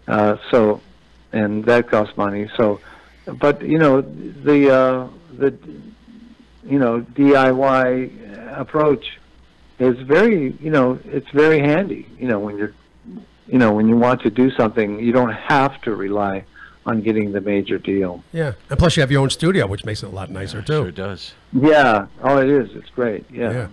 Now, you all Absolutely. you producing your own music too, or do you have a producer that you like to work with in particular? Well, I've done my own. My wife, who actually plays in Ambrosia now, she's a keyboard player and sings. We have a band called Tin Drum, and we've done 3 CDs ourselves, and 3 albums, and we had great, independent success. Right.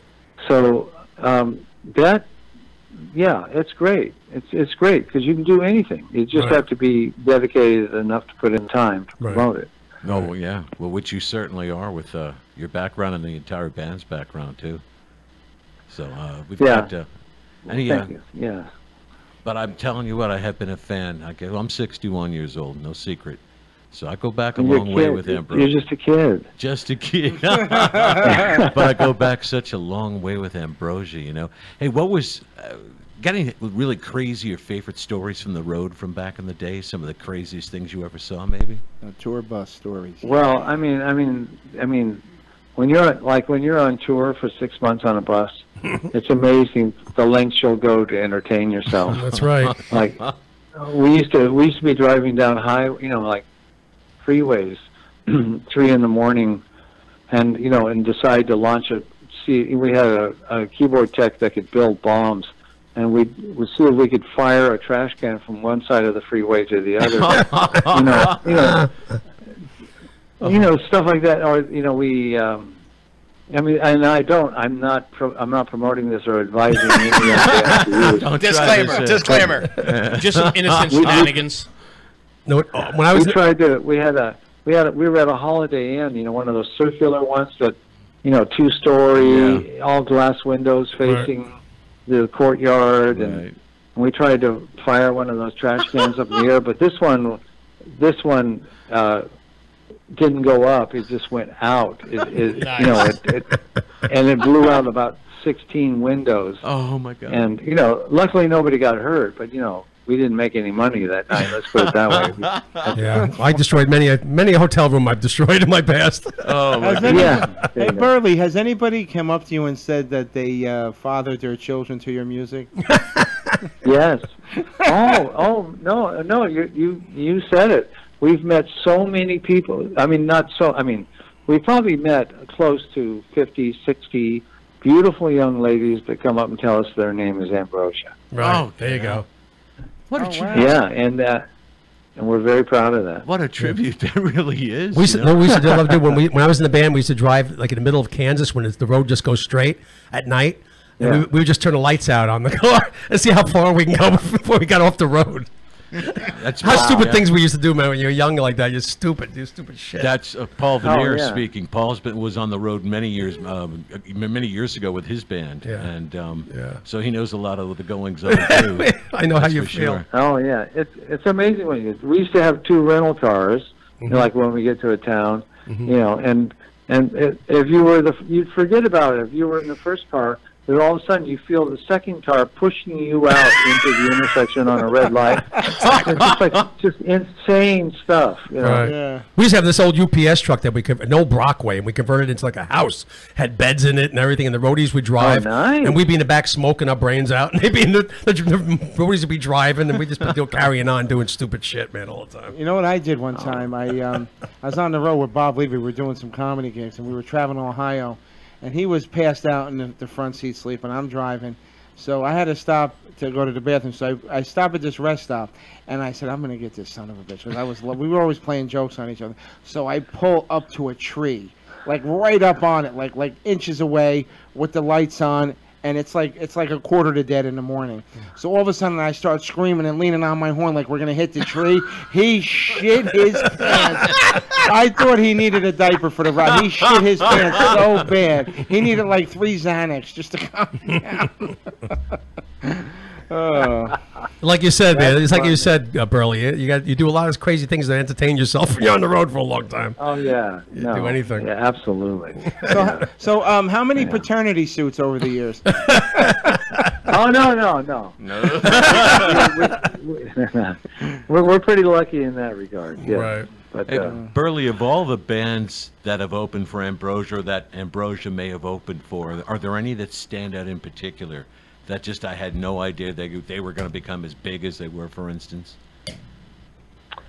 Oh, that's interesting. Well, you know, we had Little River Band. Oh, yeah. Their first tour. You know, they opened for us, Yeah. and I knew instantly they were going to become much bigger. You know, and they did. And also too, let's see who else. Huey Lewis and the News. Oh, wow. Yeah. Oh wow, I didn't know that. Oh, that's They big. opened for us, and you know, I could tell right away they're gonna. Yeah. And then and then our earliest, our first gig we ever did, or maybe our second gig. Our second gig was the Iowa State Fair, Right. where we opened for the Beach Boys, but who opened for us was Gerald Ford, the president. Oh, jeez. Oh wow, what did he do? He fell off the stage. He gave a speech. He gave a speech to it was like 50,000 people, and then we came on and played. So we always say Gerald Ford was our opening act. So Yeah, well, he was. He was, yeah. He put him to sleep, and then you had to wake him up, right? Do you have any idea he would have gotten as big as he did? That must have been pretty cool, though. I mean, meeting the president of the United States. Most people don't get that honor. Yeah, it was nice. And Yeah, it was certainly great. today, most Yeah. people don't want that honor. No, I know. I was on the website, and you guys are nowhere near the Northeast. What's going on, Burley? You got to come over here. Oh, we are. Oh, let's see. We were just up there. We were just up in New Hampshire. Oh no, you At got to come to Tupelo. the New York City area. We don't do New Hampshire. New Jersey. Gotta come to Yeah, Jersey. you got to come to Jersey. What's Okay. I promise. We'll get there. We'll book it in January. We'll Yeah, get tell there. John. Yeah, it's 0-degree weather. That's nice. It'll be an outdoor Make venue. it an indoor venue. It's fine. Tell John Lappin to get his act together over there. whatever he's doing. Okay, I will. Yeah. No, but Burley, I just wanted to thank you. It was a real pleasure speaking to you, and I just want you to know you have an open invite anytime you want to come on, share more tour bus stories and paternity suit stories and yeah, we'll promote that new album when it comes out. Yeah, too, I want definitely got to keep us in the loop on that. yeah. Seriously. Well, you know what? I'll get your email from John, and I'll send you the new tunes as Cool. they get done. And I'll put them out there and I want to make sure that everybody hears it because I know they're gonna love it once they hear it. Yep. Burleigh, thank you so much. Straight from the heart, Yeah. I just want you to know that this is the second time that I'll be able to tell my friends I've spoken to Burleigh Drummond, and sincerely, that means a lot to me. Hopefully, you'll get to meet him in thank you. January. Yes, oh yeah, oh yeah. Now, our luck, it'll be like a 10-inch snowstorm when that comes. That's all right. He'll still go though. He'll still. Well, ambrosia is white. It's a white thing. Right. It's a white dessert. Burleigh, can you do us a favor before you leave? Can you do a station ID for us? Sure, I'd love to. Okay, just introduce yourself, and just introduce yourself, and then say you're listening to the Animal House radio show on the Hamilton Network, if you can remember that. Okay, I'll try. Okay, take your time. Hi, this is Burleigh Drummond from Ambrosia, and you're listening to the Animal House radio show on the Hamilton Network. Yeah, Perfect, brother. First take. Burleigh, you're Who says amazing. you're just a drummer? Who says that? Burleigh, this time when you wife. do come back No, to the just kidding. Jersey area, I'm going to actually meet you and make sure I get to make it a point to meet you this time. It is such an honor to have you with us, my brother. And we'll have the Well, thank you. restraining Thank you so order for much. you to sign once you do. Okay. Ladies and gentlemen, Thank Burleigh you, guys. Drummond, everybody. Yeah. Thank you, Burleigh. Thank you so much. All right, guys. All right. That was great. I love hearing about, different artists and how they, just the process they go through. It's amazing. That's one thing I always wanted to do is be able to, I could never sing. I would always love to sing, but I always wanted to be able to play an instrument like a guitar, like Slash or I heard you play the flute. Yeah, the skin flute. Oh, no, I can hear you singing. Carlo Mia, why? Dave, I gotta ask See, you I a do the question. singing because I can't play an instrument. That's That's what I'm saying. Like Maybe Rocky. singing's easier. Why do you box? Because I can't sing or dance. Dave, I heard you were talking about that Ozark. I see that all the time. Is that a good show? Should I start watching it? He loves it. Yeah. How far? Like how many seasons has it been? 2. Oh, 20 it's episodes. still early yet, so. Yeah. Because I had to do last year. I knew about it, but I didn't really. I discovered Ray Donovan, and now I'm hooked on it. I didn't get into it. Really? Yeah. Oh my! What happened to Black Jesus? I also started late as well, so like a year ago, and I didn't start from the beginning. So I was like, let me see it. Because if it's that good, even catching in the middle, you're like, all right, now I got to see the You'll rest get of it. hooked. Yeah, you'll want to go back and yeah, see I can't what wait to go happened. back. Right. But if I turn something on, I'm like, yeah, doesn't. Walking Dead did the same thing for me. I'm like, yeah, don't like it. Breaking Bad. I was. See, I couldn't get into The Walking Dead. I know so many people. I don't know I'm what like, it is. Dude, every time I turned it can't- on, it must have been like that 10 minutes where they're just walking. I'm like, all right, I can't watch I this. just have no interest in that. I never was into that zombie stuff. I'm into a good horror movie. But see, I'm into horror movies, and I was cool with the zombie thing. Yeah. Every time I turned Night it of on, the I was Living not Dead- entertained. Night of the Living Dead, Day of the Dead, Dawn of the Dead, like that stuff's fine. Even there was it wasn't, I don't know. World War Z. No, not so much a horror movie. It was Arnold Schwarzenegger, and he played the father of, I can't remember the name of the movie. His daughter gets infected. Erasure? Was that it? I think. Erasure. His daughter ends up getting the Maybe I'm zombie thinking disease, and Six he Day, I don't refuses know. to let her be They'll quarantined. start running into each other for me after a while. But it was more of like a father protecting his daughter who was sick rather than it be focused on the zombie thing. And but that, The Walking Dead, I can't. I wanted to get into it, and I tried, and I kept trying. Like, all right, maybe today will be the day. Maybe, and I turned it maybe on. not. I'm like, yeah, no, I'm done. Oh, that's funny. It's funny how people get hooked on some of these shows. To Game of Scones or whatever. Thrones. Game of is another Thrones. That's one, yeah. another thing. I missed the bus on that.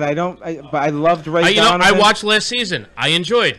Yeah. I didn't see anything before that. I watched last season. Good. Power. I just started watching because my son was in an episode where his scene got cut. Right. Still watched that whole season just because for the hopes of seeing my son for 30 seconds. And I was like, wow, I actually enjoy this show. Yeah, I watched. And the that was Stupid season program. 4, and I was able to get into it because it's easy to pick up on the storyline. There's good writing behind it. I could enjoy it. I'm still far You throw behind dribble around. I'm not going to watch it. My favorite series is still Law and Order SVU. I still watch that. A good friend of mine's in that show. Wait, who? Thomas Bruno. He does play a lot of character. He's a recurring character. I like stupid shows like Suits on USA. I think Love that's a great Suits show. also. I love that show. Where Harvey Specter is my idol, man. And Donna. Donna, yeah. How awesome! I'm just saying her skill set is amazing. Oh, she's not just being attractive. I'm talking she about her is a skill set. badass. She is a I like badass. girls' skill sets.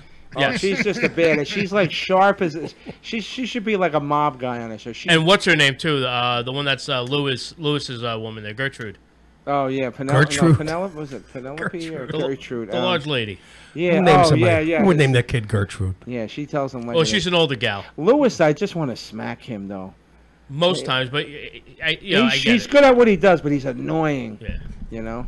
I wish they would bring Jessica I think back. he's typecast like that though. Did you see him in Hostel? Oh yeah. Same character. He was in another TV show, and I can't remember what I saw him in, but he was the same way. Oh, damn. Yeah, SVU Suits, love it. At USA Network, you got me Well, hooked. I found out, my brother pointed this out to me, the guy who I related to, Stabler, who was Yeah. on the one, that is the same actor who played Casey Jones in the original Ninja Turtles movie. Yes. And I had no idea. He pointed out, I said, no, it's... Oh, yes, it is. He also played the old creepy guy in Harold and Kumar Go to White Yes, Castle. the guy that was oozing from his neck. Yeah. Wait, no. Yeah, that's him. We really good. See, now I got to rewatch it and go, oh. Christopher Maloney was in a lot of things. I can't think First of and 10, I think, right? Yes, he played. What was the prison Oz. movie too? Oz. Oz, yeah. Yes. Andrew He was, Taylor. yes. Yeah, that's where I first saw him. Oz. Him and also Wong was in that too, in Oz. Who? The guy that played. yeah. Wong. Yes, B.D. Wong. Yes, he was. Oh my God, B.D. Wong, you're right. Yes, absolutely. I watch this show and no one else in my family can stand it. You know what? I don't get that. Stranger Things. See, I was told, they're like, oh, you grew up in the 80s, you'll love it. Everybody's raving But about you know this something? show. The very little that they allude to in the 80s is not enough to get me hooked because it's the 80s. I've seen all of season 1, part of season 2. I don't dislike it. I'm not all about it. Right. But if it's on, I'll watch it. What is it, like they're wizards or something? No. No, it's like a sci-fi type thing. Sci-fi, but one fantasy. of my daughter met one of the actors. Yeah, because he lives down in Egg Harbor. Yeah. Doesn't he live in Jersey? Yeah, and he's very Nice modest. kid. My daughter's never seen the show. And She this caught it, summer, his band played over at Stone Pony. but Oh, he was really? on. He was in a stage play. He didn't get a Yeah. major part. But like my daughter saw him at some like school event or Nice something. local kid. And she goes over and she goes, "Are you the kid in Stranger Things?" And he was like, "Oh, here we go." Thinks she's a fangirl. He goes, "Yeah." She goes, "Yeah, I haven't seen the show." She goes, "I saw the trailer and I recognize you." He goes, "Wait, you recognize me from the trailer?" And she goes, "Yeah, I haven't gotten a chance to see it yet." And the two of them just sat and just talked about things they had in common. And it seemed like, from what she told me, he was so relieved to just From what I heard, talk it's to Was he someone. almost that your have met him. son-in-law? He's the nicest guy. What's that? Yeah, no. He's almost your son-in-law? Yeah, no. Hey, Not yet. Riggs, But why'd you you see- call him my son-in-law, Riggs? Your baby's about to have my baby. That was so funny. Why are you calling my son-in-law, Riggs? What was I going to say? Tim, you ready to do your thing? Man, I'm always ready. All to right, do it's my thing. I just time can't for- find a Your woman to voice do it is with. so soothing, by the way. It is. I just Tell want my exes.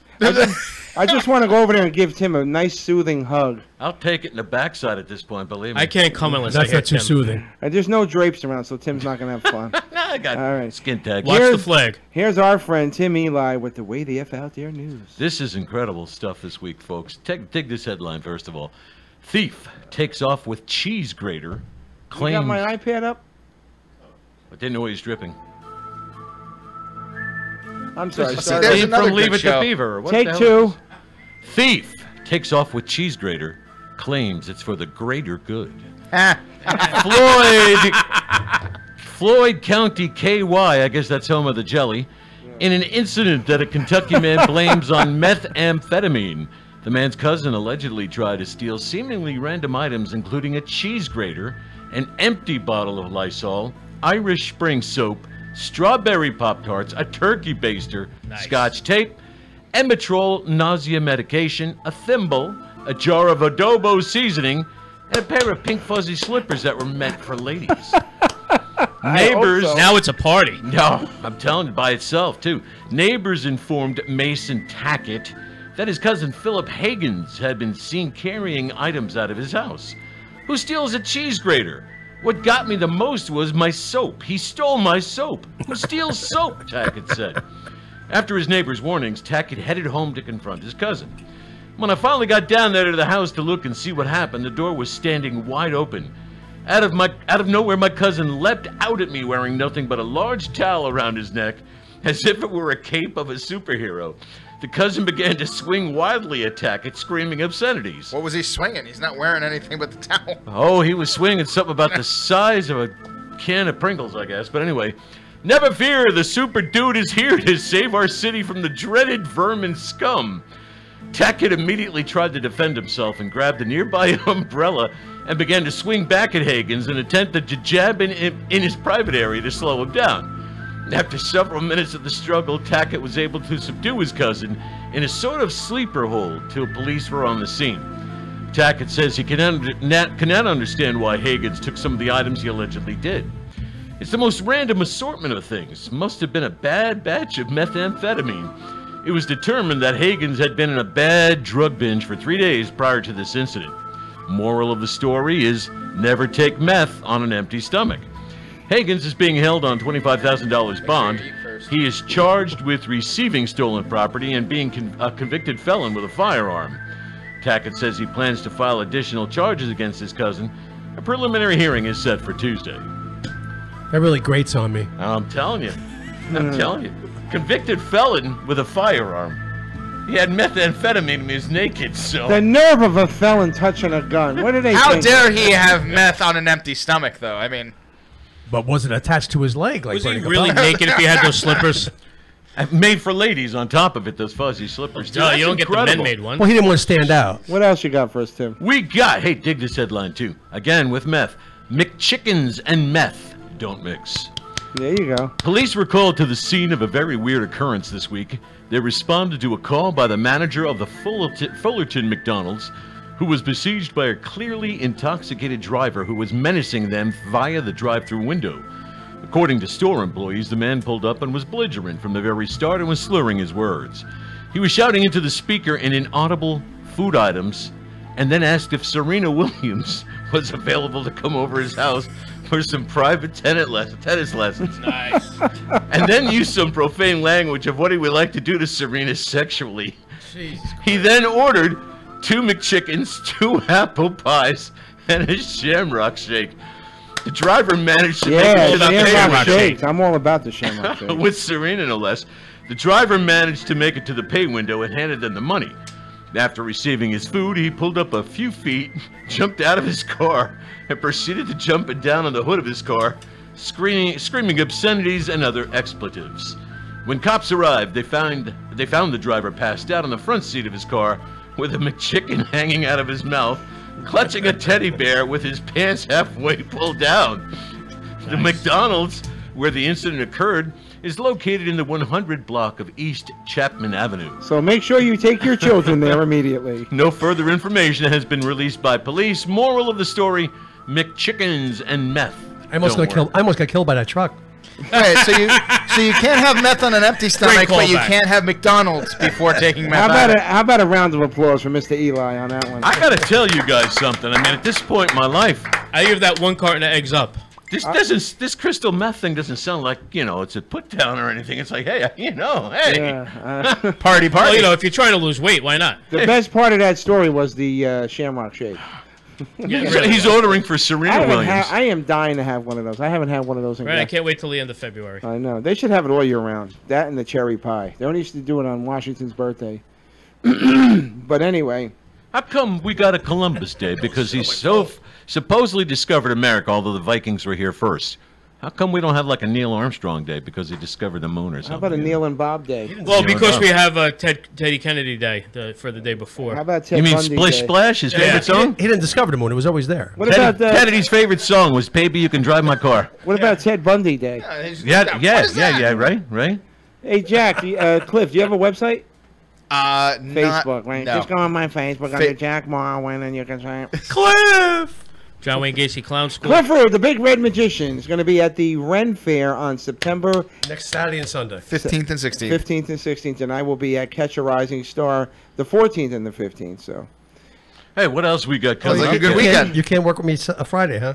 No, I could. But Tomorrow night, Broadway Comedy Club. You don't get off the stage till 3 o'clock anyway. The 29th. You doing Howard Johnson again? Yeah, I'll come by afterwards. That was the third baseman on the Mets. I'll make sure I get some cheesecake. One-man show. That's right, Howard Johnson. Howard Johnson. So, Cliff, you ready to play a game with us? Yeah, absolutely. We have a Okay, you go hide. Yeah, we'll come find you, I promise. Suppose I can't find you. Oh, keep going. I'll be behind the couch. What do we got? It's just a new game. You remember we had "Oh My God, I Know This Song"? Yes. We played that. This is called "Know Your Role." Okay. All right. So let me just set this up here. I'll explain it to you. Yeah. It starts with The Rock. He's gonna play something from a movie. Sesame. You have to, you're gonna know the movie probably. You're gonna know who the person playing the part is, but what's the name of the character he's playing or she is playing? So not the actor or actress, the name of the character. Yes. Know your role. Okay. All right. Here we go. It's time to see if you know your damn role. Shut Okay. your damn mouth. All right, here we go. Now everybody can play along at home, and Ruben, you can get on the mic and play and say, "I know that is Carlos. It's Christopher Lloyd." No. Wow, rest in peace, John McCain. That's too funny. Okay. All right. All right. Are we all ready to go? Yeah. Okay. Here's the first one. Didn't do anything. I mean, I didn't order you or anybody. I only told Andy Stone that you had a lot of heat on you, and that was a problem. You want me to get out of my own fucking town? Yeah, I said let the bullshit blow over. Wait, say that again, Tim. Sam Ace Rothstein. Hold on. From Casino. From Number one Casino. handicapper in the game. From Casino. Andy Stoner, yeah. From Casino. That's what they're talking about. Winner. Wow, that's a slow judge. No, that was Berlei. All right. Next one. That was Ace Rothstein from Casino. All right, here's the next one. I'm not about to revamp the entire judicial process Oh, just damn. because you My cousin Vinny. unique Yep. Right. of defendant Judge. What was Fred Gwynn's name? Do it Judge what? now. Take words out of your mouth. Oh, Judge Reinhold. Not guilty. I don't want to hear commentary, argument, or opinion. Judge If I Chamberlain. hear anything other than guilty or not guilty, Yes, That was his first That's my name. girlfriend, Your Honor. Well, that explains I the don't even want hostility. you to clear your throat. I hope I've been clear. Now, how do your clients plead? That's his first name. You got a second name for me? Yeah, Chamberlain Holler. Chamberlain Haller is correct. What was it? Chamberlain Holler. I never remembered that. I never Judge- remember characters' names. All rise as the judge enters. Chamberlain Haller. That was his name. Okay, here's the next one. Please point down that the man he's holding two fingers up. These Utes right here. Your Honor, please. And just That's a false argument. Dinosaurus line. Da da da da da da da. And please welcome the king. Dun, dun, dun. okay. It's Robin Williams from what do you call it? From Mrs. Doubtfire. That is correct. Hey, What was his name? Doubtfire. Thank you very much. Thank you. What was his character's name though? Mrs. Doubtfire. Oh, that's the alter ego. No, no, What is no. his name? Yeah, the father's when he's Yeah, when he's himself. What's his name? Damn it. That's the key. You have to see. This is what we try to do here. It's we hard. try to see. It's hard to Daniel Hillard. Daniel That's it. Hillard is correct. That's Dave, Damn you're it, on Dave. fire. Boy, you can Google them with the best of them. Gotta love the IMDb app. Wait, are you? Not for the first one. I knew the first one. All right. No, he's got them all right so far. Okay. Except one where... He Googled. The defense is wrong. Wrong. Okay, here we go. I think this building should be condemned. There's serious metal fatigue in all the Ghostbusters. load-bearing members. The wiring is substandard. Harold Ramis. What Completely the hell was his name? inadequate for our Doctor power something. needs. Dr. Egon Spangler. It's like to militarize. Is that Spangler? Egons. There you go. Here we go. Next one. I Welsh? You Welsh. Yeah, Clemenza promised them Ugats. Godfather. Frankie Pentangeli. He hated those son of a bitch. That was just on today. Frankie Are you sitting? Pentangeli. That was just on today. That scene was just on today. Shich Laporte. I went to my friend's pizza place, and he had that on the TV. Yeah, that here, scene look. was on just now. Nice. Today. Here we go. Frankie I'm gonna- Pentangeli. I love this scene. I'm going to let it play out. Here we go. I Welsh? You Welsh. Yeah, Clemenza promised them Ugats. Clemenza promised them nothing. He hated those son of a bitches more than I do. They feel cheated. Mike, you're sitting high up in the Sierra Mountains, and you're drinking, what's he drinking? Champagne cocktails. Champagne cocktail. And you're passing judgment on how I run my thing. Your family? Tua famiglia ancora porta il nome di Corleone. E tu sempre devi rispettare i cosi di famiglia. Yes. I want to hear me, non mangia car, non mangia Las Vegas. No, mangia Hyman Roth. I got fudge your own guts. Con Hyman Roth. All right, we got two I'll more. tell you something, Carlo. Clemenza was supposed to have that role carried over. He wanted too much money, and they Yeah, said, they killed him. you know, off. hey, Eccacrione, you know? That was my nickname growing up. Clemenza? Yeah, because I was a big But he kid. did. They wanted him back. He wanted too much money, so they wrote in Frankie, who was a great character. Oh, I love him. Yeah. Here Why we did they go. call you Clemenza? Because you took the cannolis? No, because Mota. my mother came home one day and she saw me stirring the gravy pot with boxer shorts on, and she said, "Oh, Clemenza stirring the gravy." What were you stirring I thought it that with? was Michael that had to stir. My dick. No. The sauce tastes salty. Yeah, right? No. Tim, Hollywood Nights does have a little wang in it. I've had this flavor in my mouth before. I can't place it. All right, here, we got 2 left. Here we go. He's doing it with his dick. Our phony baloney job, gentlemen. We must do something. Ah, Blazing Saddles. The governor. The gov. Harump. I didn't get a harump out of him. I didn't get a harump The governor Petamane. Yes. Yes. George J. LePetamane. William J. LePetamane. Close enough. The defense is wrong. Okay. Last one. This should be easy. All right. You proved your point. You broke into my vault. Congratulations. You're a dead man. That's Scarface. No, Ocean's 11. Oh, it's Ocean's May I 11. ask how you Oh. And that's Andy Garcia. That's You Andy believe Garcia. I'm gonna allow you to parade bags full of I don't remember his name, though. casino doors? What was his character? He played. I always know the first 2 parts. I just can't figure out the It characters. sounded like He's Jo- got- Joey Lake. I was way off. He's a cousin of Danny Ocean. No, he's got a woman's. It could be his name could be Charlie. a woman's name too. I have no idea. Lynn. No, his it was a famous patriot with his last name. Brady. Who was a traitor. Arnold. Oh. No. No, first name. I'm saying last name is Arnold. Right, but I'm. Oh, what was Mata. Mr. Mata Hari. Mister. What was Arnold's first name? Arnold. Who was someone that was never in my living room? Who was Nice. that guy you just mentioned, Arnold? He had a first name, right? Yeah, but I don't remember. That's his last name. Arnold. It's OSCAR. What was his first name? I don't know. In history. Danny. He's a very famous. No, Danny guy. was George Benedict. Clooney. Oh, Terry Benedict. Terry Benedict. Terry Terry, Benedict that's is it. correct.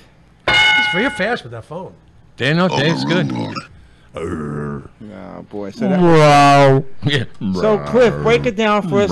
What can we expect at the Ren Fair for this? No, we can't get in. There's there are some returning acts. A guy by the name of Pokey Pokey does the fire breathing, Pokey fire Pokey? juggling. Puts his hand in. Pulls it out. There, myself obviously. The Jousters are coming back, which is if you've never seen, I love that. it's The not Black Knight. choreographed jousting. Like if you go to like the New York Ren Fair, which I've been to the Pennsylvania Ren Fair. They're Right. great. They're choreographed shows. The difference is the jousting that's actually happening at the Lakewood Ren real. Fair.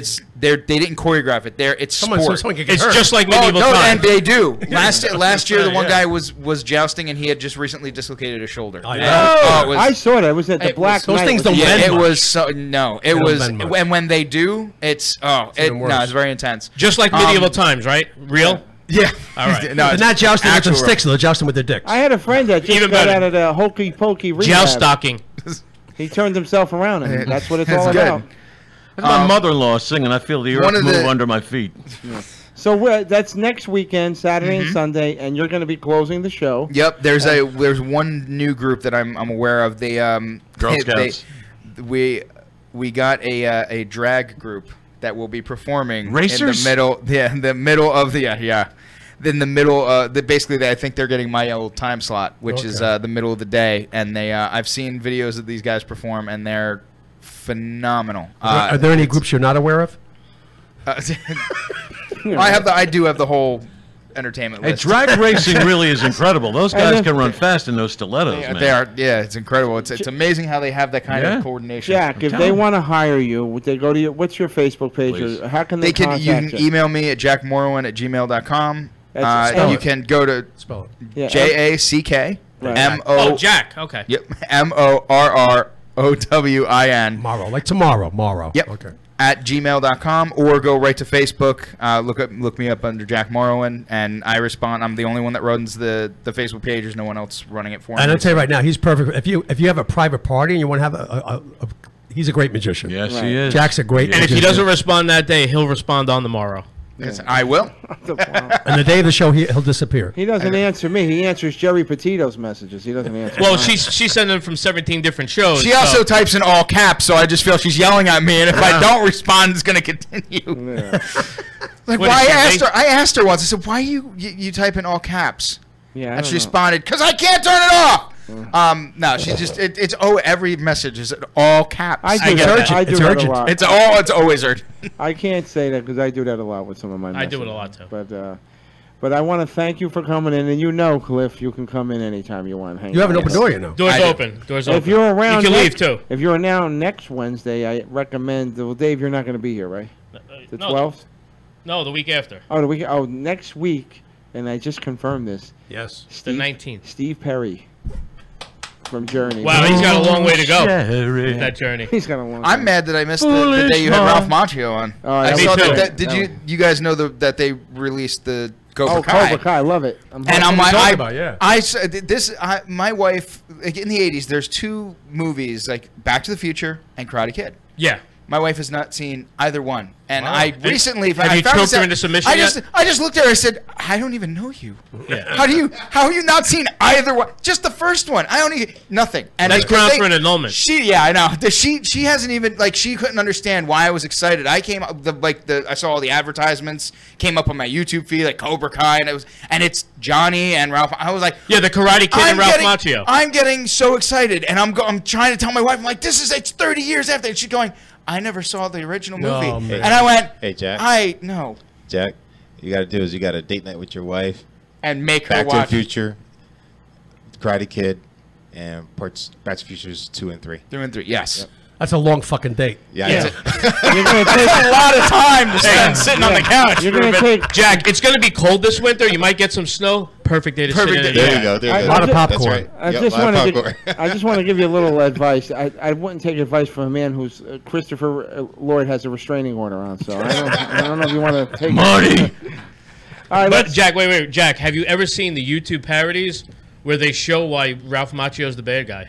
Yes. They are amazing. The theory's like how he was the actual bully. Yeah. And I've seen them, and I'm like, part of me is like, no, and then the other part of me is like, Yeah, that makes sense. This actually makes sense. Yeah, he's being a jerk. Yeah, it's like walking to the bathroom, sprayed him with the water. I'm like, he wasn't going near you. Yeah. And then they all jumped. And that's why Billy Zapka's the Karate Kid, not Ralph Macchio. He was a great interview. He was a great interview. Yeah, he was. Really, I enjoyed it very much. But we got Steve. Hey, Carlo, that's major because Journey is still awesome. And he's Yes, coming sure. out with They're a still new awesome. So to album. have Can we Steve get that Perry- Filipino guy? I can try and get Arnel Pineda, sure.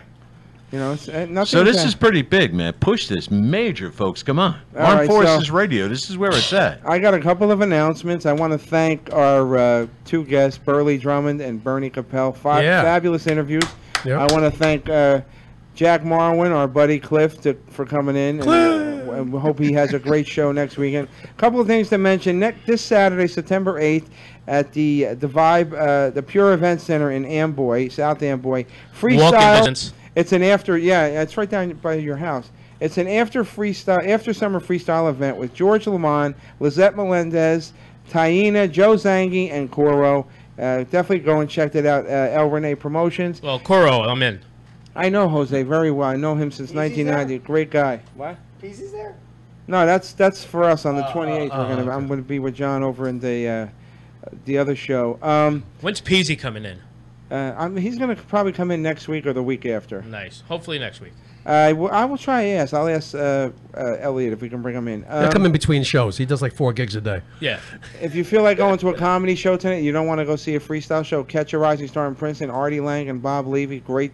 That's gonna be a great show. Big. Dynamic. I might go down here to say hi to Artie because I haven't seen him in a while. When is this? This Saturday. Oh, At okay. the 8th. Catch a Rising Star. The 8th, yes. A lot of entertainment going on the next couple weekends. Yeah. And then, okay.